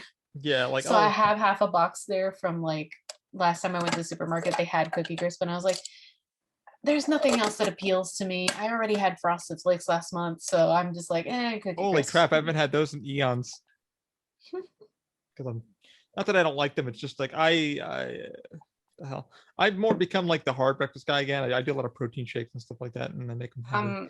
I'm either eating a mate, something like that, tea thing that's supposed to be a breakfast supplement, which makes me sad because breakfast food is my favorite kind of food. So So my the fact that I'm not eating breakfast half of the time is like, but I I'll think have that shake, or my go-to for breakfast is two and black coffee. Normally, I don't. black coffee is good. Cereal is for other times of the day. Like I'll rarely indulge if my family's like, hey, let's go have brunch, and then we'll get like waffles or pancakes with the eggs and the hash Dude, man, browns and the yada yada. steak egg and cheese with steakums. Oh, I love that would hash browns, but like they're so bad for you. But I uh, love them. well, I mean, they're not bad for you unless you like go Well, for like a listen, it's go it's for a 5 minute starchy. go It's for a go starchy. for a 5 minute walk. You'll be okay. You'll be okay. Everything will everything will be okay in 5 minutes. If I it doesn't, get I got so fat. everything will I be okay. left and I've been stress eating and it's bad. Well, trade me your fat because Listen, you can have it all. I'll put it in my All of butt it, all cheeks. my sides fats and like belly fats and I like mean, upper arm I'll just fats. go I up there mean, and this is not, by the way, guys, this is not fat. I'm wearing like a huge oversized shirt. I like wearing oversized shirts, but like this is where the shirt goes. This shirt, Ollie, look at this flap. Okay, look at the shirt. Look at how big this is. Do you want to know what size this is? This is a small. This is a small. really? Explain to me how this is a small and this thing is like. You sure Giant you shirt. sure that's a small? It's a small. It is a small. It's a small in the back. Is it a Japanese small? Oversized, but like it's really oversized. Like I I mean, can do that if I want to. I mean, wash it a few times in hot water and. No, this is the style of the shirt. I've already washed it like 4 times. Jeez Louise. But I mean, it's comfy and I don't mind it. I I like mean, baggy, oversized clothing, but I mean, like the fact that it's a small just is like, meh. I can wear this with leggings and it's like tunic length. It's like under the butt length oh god, or yeah. mid butt length, Mm, basically. I'm mm. like, bro, this is I not mean, a the only reason small. why like I wear baggy clothes, everybody's like, "Why do you wear baggy clothes at work?" I'm like, in case something should happen, I can get out of my pants quickly. And they're like, "What?" And I'm like, "Story time." Oh no, no, no, no more No, story time. I won't say it here, but yeah, I That my is my hilarious shoes though. too. What at work? I wear like my shoes are loose fitting because like in case safety things happen, which has happened. My foot got caught in a piece of the machinery, and I was able to slide out of my shoe quickly. And the guy was like, "That's smart thinking." I'm like, "I've worked in a machine shop." He's like, "Oh, that makes sense." I'm like, Mm. "Yep." The house is still settling. So I walked out one day, and I'm about 130 pounds, and I still make creaking noises. I'm like, "Shit." Me. Crawling on the ground like shh, going in commando trying Well, to. the problem with my house is all the doors except the bathroom door, because we've replaced all the doors, they are all metal. Like that white door back there, that's It's bulletproof. like a tin metal. And the Mm. problem is it's not super centered in there. So when it's windy and stuff, my door will kind of rattle in place even though it's closed. It goes like do do do do do, and I Oh hate jeez. that because like it'll wake me up sometimes. Oh, I hate that. But yeah, like all the doors, you close them, and if you're not trying to be really quiet, they are very noisy because these houses are cement and tile. Yeah, they need to be. Well, they need to be built for the tropical storms and stuff like that. So. No, no, no, for the heat. These houses are Oh. normally made for the heat because the cement absorbs the heat, Oh. which is really funny because you would think Florida would make more buildings in cement Well, I'm used because to. it Like I said, would be convenient. I live in upstate. I used to live in upstate New York. So when I saw like single family homes, I was like, "What the hell is that? You don't have a basement?" Or like, "No, what the hell is a basement?" I'm like, "It's a thing where you go downstairs and there's a thing below Yeah. your house." And people are like, kid, you're talking nonsense. I'm like, I've never had a basement. I've had plenty, and I used to be scared of the one basement because I always thought there was like a dead body in there, and I'd like run. I've never had a basement or an attic. The attic, our old attic was haunted. I'll give a fun story to everybody because everybody's like a fun story. Our old house was haunted, like legit haunted. Oh no. My mom and dad finally like got money together and bought a house up in New York. I won't tell you where the house is, so you can't look it up. But anyway, we had a dog, German Shepherd, retired cat dog, and my aunt, we adopted it from my aunt, stuff like that. And Tazzy was a really good dog, just very protective and stuff like German Shepherd. So we get up there, our neighbors are telling us like, "Hey man, the house is fucking weird. There's real shit going on in there. We're not joking with you," and we're like, "All right, whatever, whatever." So we have a push-up attic where you got to push this little tile up and you got to climb up. There's no ladder or anything. You just have to like get a ladder and just jump up, get a chair, just jump up. It's about maybe 3 feet high by 10, 14 feet wide. I don't remember the Hmm. exact dimensions. My dad goes up and apparently in the box on the right side, there's a box not labeled or anything. And my dad's moving stuff. And apparently it's the ladies who own the house wedding veil and her dress. And my dad decides to with it, like mess with it. And all of a sudden, like a week later, shit started happening. Like the lights started turning on and off. The garage door would do its own thing. The dog was going ape shit. Like Tazzy was going nuts. Like I remember one day we're all sitting in the living room. The house was like a single ranch, style, Mhm. whatever. And I'm laying in bed with my brother. We had bunk beds. My parents, we had like two one. And the dog's going crazy, man. She's barking in our bedroom. She's barking in the thing. She's growling into the vents, and we're like, "What the hell?" So we're out at my grandparents' place, and we get a call from one of the neighbors, like, "Hey, man, are you guys home?" We're like, "No, we're not home. We're at my in-laws' place," and they're like, "Well, your front porch light is going on and off, and your garage door keeps opening and closing every so often. Just a heads up." And we're like, "Okay, we're not home."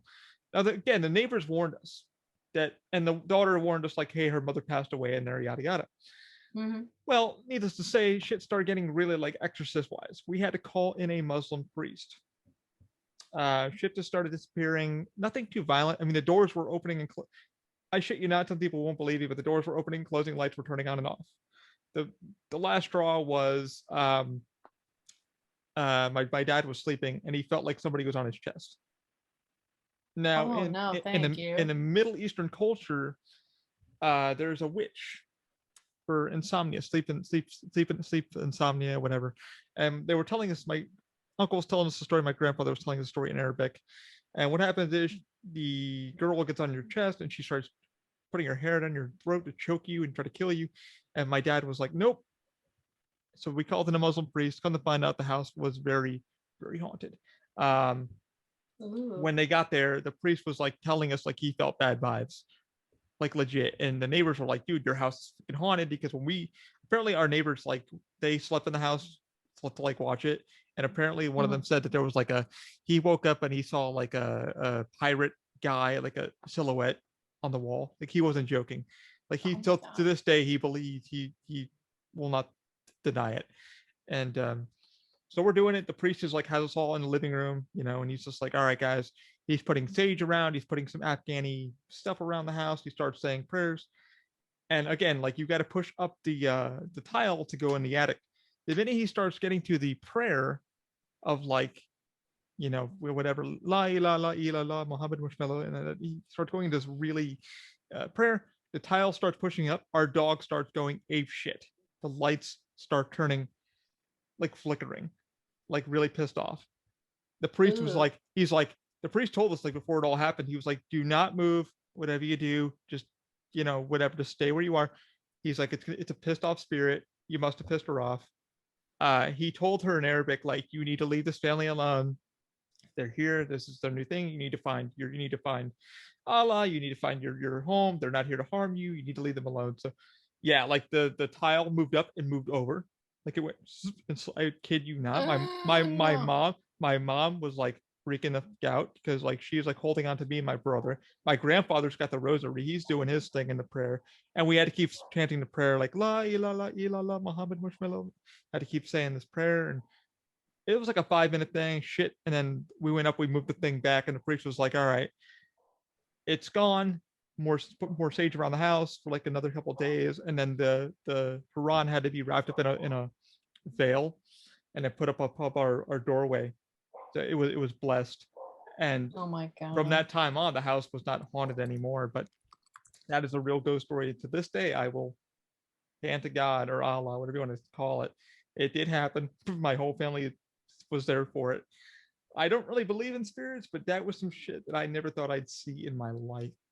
Um, No, it thanks. even I'm good. it freaked me out. Like I still to this day, I'm like, you believe in God and your spirits? I'm like, mm-hmm. They're like, why? And I'm like, I tell them the story, and they're like, you're bullshit. And I'm like, mm-hmm. I do believe in spirits. I know a lot of my friends slept over at one of our friends' houses, and apparently during the night everybody freaked out because there was just something like grabbing their The hair, tugging their oh feet. yep. They would see like a shadow. Like barely any of them get any sleep. And then they were saying that I just like slept like the dead. Mm-hmm. And to be fair, my whole life it's been really easy for me to like kind of go like things like that Mm-hmm. don't attack me. All right. I want to say it's probably because I have a lot of family protection because again, very religious family. Mm-hmm. I've had pendants dipped in holy water and rosaries and things that I just hang from my car just to hang them. Right. Because it never hurts. No, never heard. You need some good juju. It's blessed stuff, so I'm like, yeah, I'm not gonna mess with that. So I'll use them, but it like I never get attacked by these kind of supernatural Mm-hmm. things. However, I find it really hard to walk into cemeteries. Yeah. I I've only gone into cemeteries maybe 3 times in my life when a family member died, Ooh, I can and support that. I find it very hard to walk in Mm-hmm. because my legs start to shake and I feel like the floor is just doing this kind of like Mm-hmm. waterbed wiggle. Mm-hmm. Um, and I get a little panicky. Like I don't feel like everything is right in a cemetery, so Yep. I don't do that. I have had weird sixth senses. Like sometimes I'll feel something's off Mm-hmm. and people will tell me like, yeah, there's something bad here. Don't. Um, one time I walked by a cemetery and I just had a weird feeling, so I sidestepped because I didn't go into it, but I walked by it. Mm-hmm. So I sidestepped, and my friend was like, "Oh, if we cut through the cemetery, we can get to where we need to go Yep. faster." And I was like, I've "I'm had not that. cutting through the cemetery. Oh. Something feels really weird right here." And so I just told her I'm taking the long way. When I reached her again, she told me, "Hey, so I went to that, like I stopped in that section that you said felt weird. Mm-hmm. She found a voodoo doll hidden behind a tombstone." So I was like, Yeah. "Yeah, no, I'm not playing with Yeah. that." Nope. I just like looked at her and I was like, "We're gonna go into the church across Yeah. the street before we go back to school," because we were on a lunch break. I was Mm-hmm. like, "We're stopping in the church before we go back to school," because the church doors were open. And I was like, "I know there's usually a thing of holy water at the front where you can just dip your fingers Yeah. and do the cross." I was like, "You're dipping your fingers. You're doing the cross." Yeah. Because like I don't know what you're bringing with you. Yeah. She I was mean, like, I didn't pick up the voodoo." I'm like, "It doesn't matter. You saw it. It was that's why there. I It don't probably latched onto you. We're not playing that game." I don't mess around with Ouija boards. Like my aunt's, like I No. said, Oh God, no. I don't touch those. she's brought some I don't bad even like. I shit know into a lot this. of people like Ouija accessories, like not, and I know that they're not actual Ouija No. boards, but people who get like the Ouija earrings and like the board printed on like a bag or something, they're like, Mm-hmm. "Look, it's like a bag with the Ouija." I'm like, "No, I don't. No, we don't touch Ouijas in my house. I mean, Pentagrams either. like I don't do anything with pentagrams. I got No another touchy. I got No another touchy. No touchy." weird story. It's not Speaking, well, what? going back to the '90s nostalgia, Hmm. weirdly enough. Is there any food from like a place, like a fast food or something that you miss from those times? We were Like a meal that you could get or something? I think it was Little Caesars. We grew up in upstate New York, and it was like I used to like those small pizza, like Pizza Hut, like they had the small little pan pizzas I used to love, Hmm. and that was our thing. But like our big thing, I miss. It got brought up the other day was Ponderosa. I don't know if you know what that is. It's kind of Oh, Ponderosa. That was like our family thing because my dad Yeah. we worked for Dodge. There's a fun fact. I will send you a picture one of these days. There's still Ponderosa restaurants Hmm. on this island. Really? Yeah, there's a mall not even 25 minutes from me. It's in the next town over, Atillo. That's And they've had a cool. Ponderosa for as long as I've lived here. Really? They never went Like out of, outside the mall. never had any No, it's problems with still there. They business they or renovated the building and everything. wild. It's still there. We used to go a lot, not every week, but we used to go a lot like every few months, like on a Sunday after church and stuff like that. Hmm. My parents, my brother, me, my grandparents, my mom's sister, her husband, and her kids. We'd all go. Right on. Yeah, that We was our haven't thing gone in too. a hot minute though, because ever since my cousin passed away Mm, in December this last year, condolences. it's been hard. Yeah. Yeah, his that's the other reason I was in an iffy mood this week. I think it was day before yesterday. It was the anniversary, the 7 month anniversary of his death. So I was at church and everything. So I've been in a funk this week, honestly. Right on. I hope he's proud. I Um, hope he's oh, up there taking a look at he us. should be. He should be. Um, but on a funner night, no, we still have Ponderosa. So if you ever come down to the island, you can go back and eat at one of them. It's I a don't buffet. know. I always get the all you can eat because We it's just did easier too, to and go to the that's the salad one thing bar. that when you brought that up is like, what would you eat at? That was one thing we would do because my dad worked for Dodge for eons and eons and eons. So that was one Mm, thing we would do on Friday nights, and because it was rare. Like my mom was a nurse. She's dealt with a lot of death and stuff like that, and worked for home health care, and then she also worked as a nurse in the nursing home, which a lot of death happened. My mom has some spooky ghost stories from that.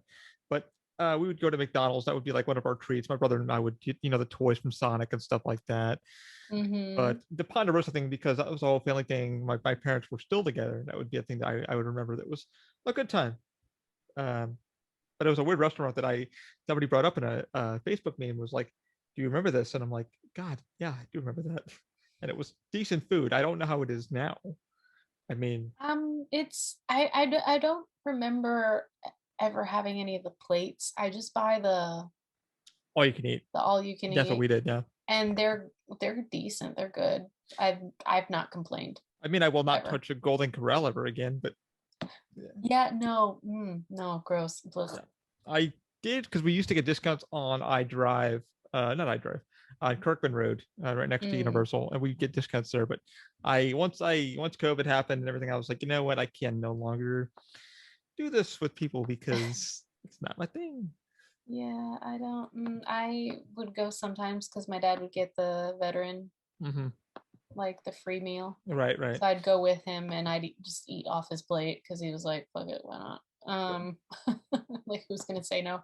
No, honestly, yeah. Um, but just being like the multitude of smells would just put me off, and I would barely like. I'd get like some salad or something, and I'd barely touch food. I'd just be like, Yeah, mm, I've had a friend that used to work at a Golden Corral and told me some horror stories. So he's like, please, oh, for me, don't eat there. And I'm like my friends have worked some odd jobs, so like I learned the yeah. ins and outs of like Taco Bell, how it really works.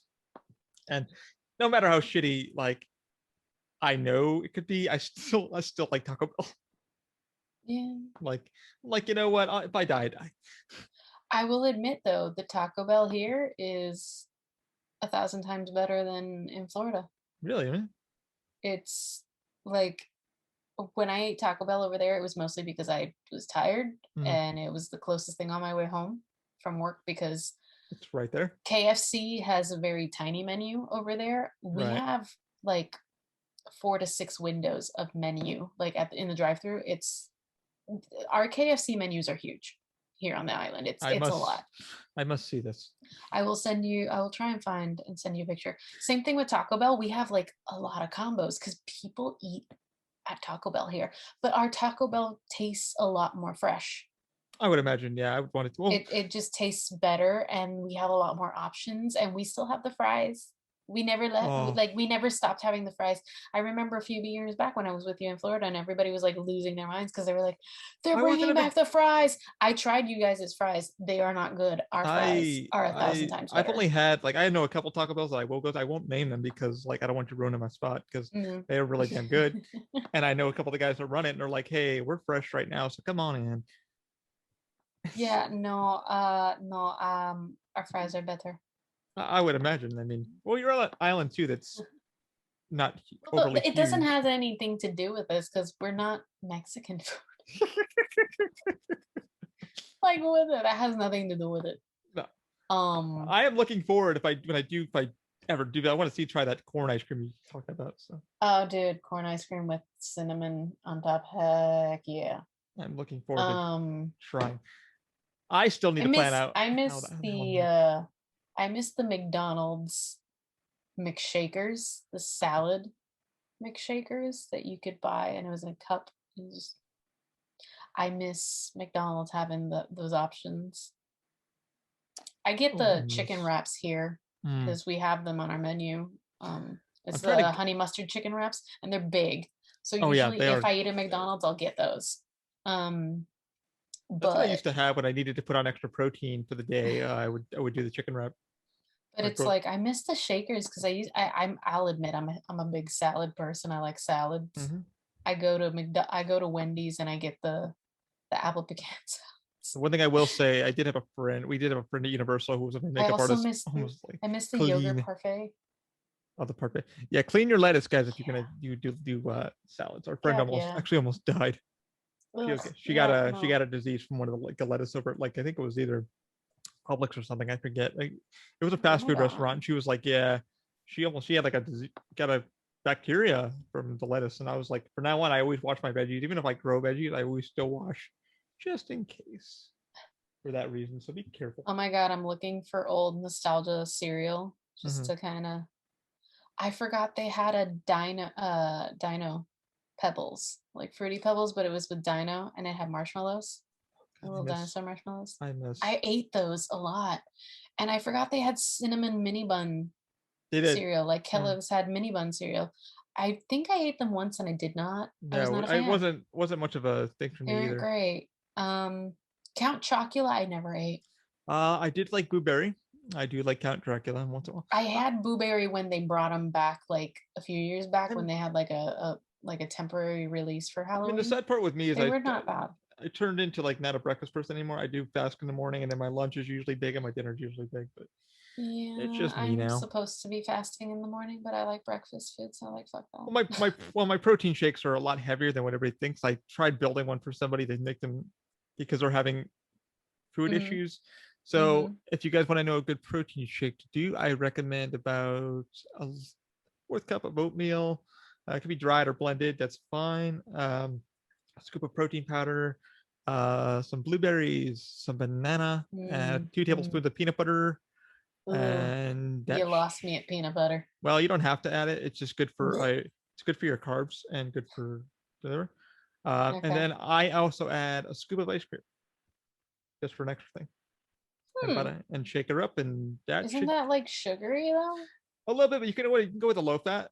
Doesn't have to be Well, I flavored. can't have ice cream anyway because lactose. Oh, you can also do non lactose or just a yogurt, add a little bit of yogurt. Ooh, I do like yogurt. Because I I do do know a like friend yogurt. that Okay. we substituted the peanut butter with a yogurt, Hmm. and oh, he downs that like a beast. He's like, Oh, I found that sunblock that I was telling you about. It was oh, Coppertone Kids Color Block. And it was yeah. like the sun, like, because we were talking about this before we started recording, guys. Oh, we talked about that. There's this sunblock that I remember from the 90s, 1998. There we go. You could be like blue or purple. I don't know if you could be green, Yeah, but so like it you'd put would the sunscreen on, you'd then it be a would color, and then you'd rub it in and it would like disappear. yeah, so it was the big marketing thing of like, oh, you don't know if you have silicone block on. Well, this will teach you how to keep rubbing in your skin, and Yep. that's the way when the color disappeared, you knew you were covered, and Yep. that was their Oh my marketing God. plan back in the 90s. So like, 90s was all about like, because they even had apparently like hair foam that was in colors, Mhm. and the ketchup that was in colors. Everything would just had to be like these bright neon Yeah, because things. it's like, how do we sell to kids? Yeah, true. It's Very and true. parents were sadly a documentary that I just watched was about the divorce rate in the 90s. It was a big freaking deal. Sadly, in the 90s and 2000 was a big deal. Hate to bring that up, but my parents also divorced in 2000, so yay. But that was a thing. That's why the marketing was so pushed to kids to um, buy colorful things to make you feel better, and mom and dad will do this for you. And I'm like, wow, did not know that's what they were doing. Yep. But it was true. I go Honestly, we could go on and on this. for real. But unfortunately, I think we might have to call it for this We episode. do. It I is do need to 3 read. a.m. I do need to read our emails that we did have sent to us because Aha. Dakota. Let's get those last ones in before we Yeah, let me knock that out towel it. because we need to call it. Mm-hmm. I'm not due until noon tomorrow, so. But I got my thing tomorrow early. And I so want you to do well on that thing. I want some rest, so I'm not scatterbrained or I don't sleep in. I mean, I won't sleep in. My mother will probably shake me up at some point, and be like, "Get up!" All right, first one is the game that we asked, and Joseph Empanoza gave us the title that he scared the hell out of him, was Twisted Metal. Scared the hell out of me as a kid. Yep. So Joseph, thank you so much for that thing. I can see from the last cast, yeah. Yeah, from our That was definitely. I admit, Twisted Metal was a weird game. Like you're all these creepy the vehicles, clown. and then Clown, there's man. like, and then there's these backstories that were terrifying. I remember I had friends who would play it. I didn't play it, but I'd watch them play it, and I went through the art book because you know how like those games had not art book, the booklets for the game, and I saw like the art in the back and stuff, and I was like, what is this? And it scared me. It was such a scary, like I didn't play it because I just, it creeped the heck out of me. Yeah, well, like the opening title was like the clown doing his thing. And it was like, yeah, it was a cloud in like an ice cream truck. Ice cream truck, yeah, and that was like they'd open that up. It wasn't for the faint of heart. Like it really. Apparently, there was 2 games. I think. Yeah, there was 2. Yeah, Twisted Metal, No, Black, 3. and yeah, there's Twisted Metal 1 and 2, and then Black. Black, yep. Black came out in 2015. Yep. Seriously? Yep. Black was the last one. Huh. The first, like I said, the music was like a rock music kind of deal, but it was very frightening. Even for like the low polys, it was still. It was intense. It was intense for your. It would overload your senses too, because you're like, what the fuck am I playing and watching, and da da da da. There was there was like those weird cheat codes that would make it so like your character's holding the wheels. Oh God, yeah.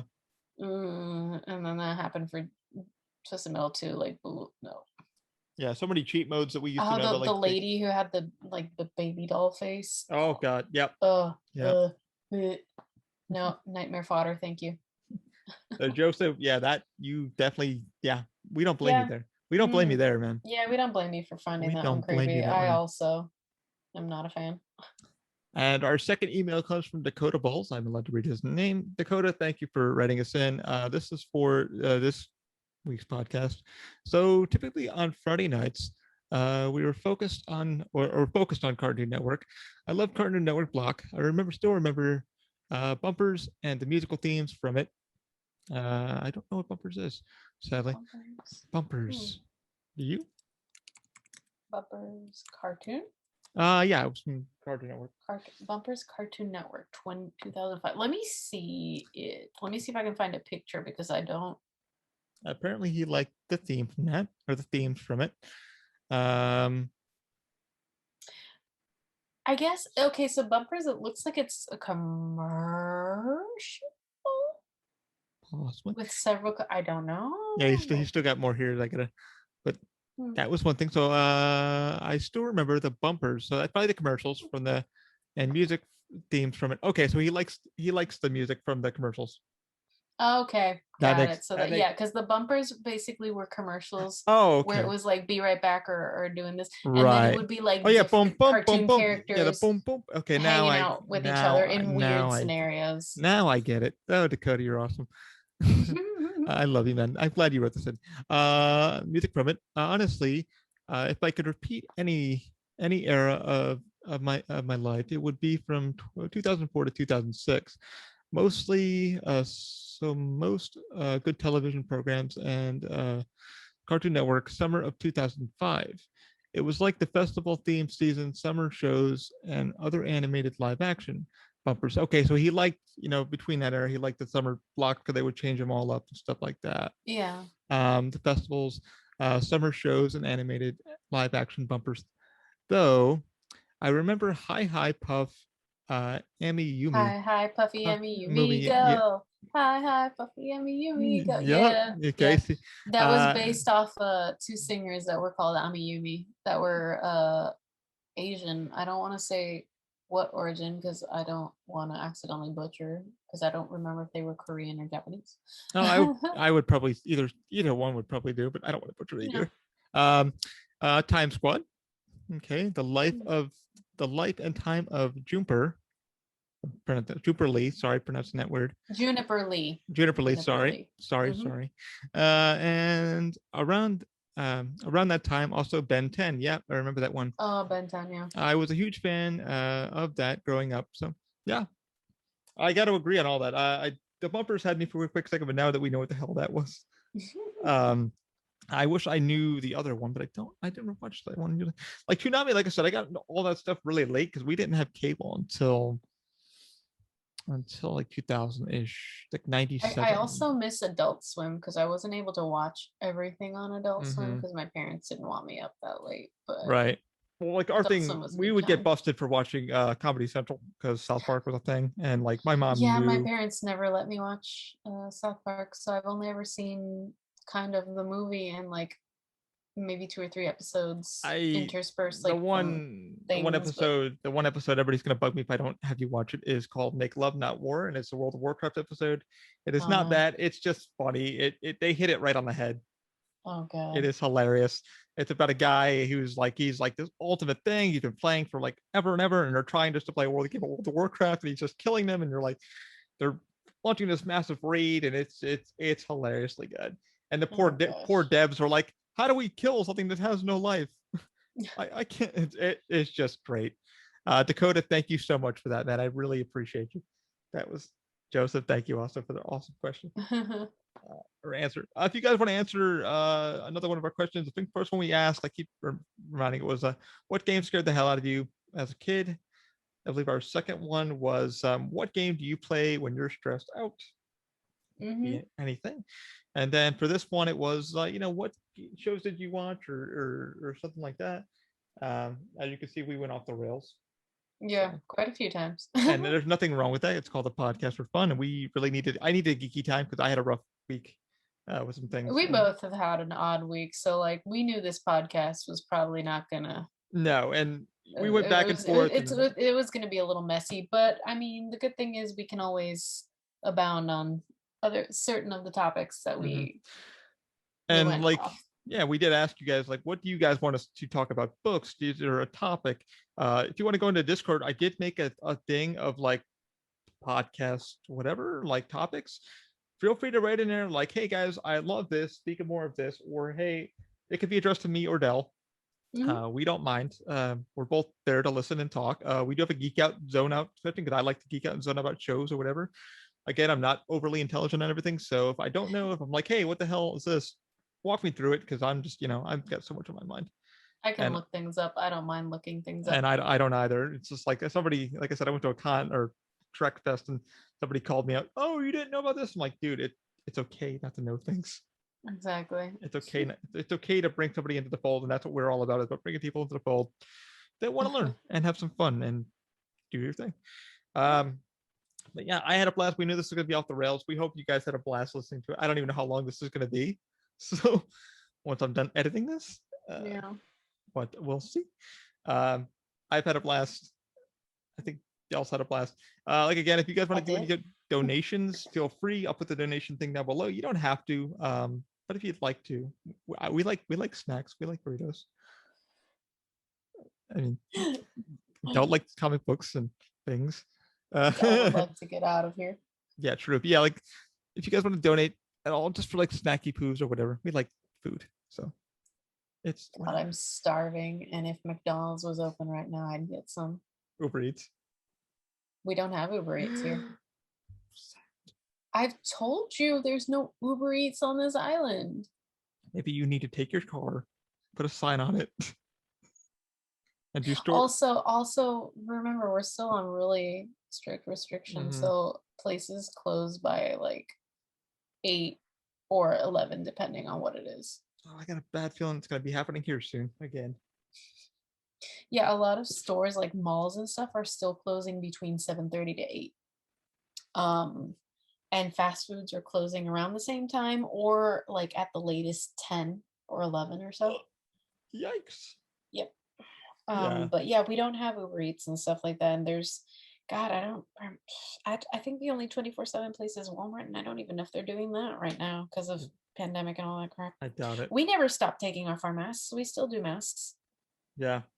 Oh, I knew it was coming back. Everybody thought I was crazy, but I'm like, guys, we're not done. Everything.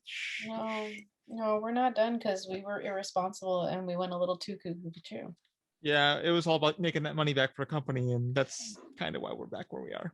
Yeah. So, well, for many companies, because it wasn't just the company Everybody that I worked for went ape shit, and it was like, let's. So now we're all go back to maskies on the inside. So, yeah. But I got my cootie shot. Please, guys, I don't, just be safe out there and do what you feels best for you.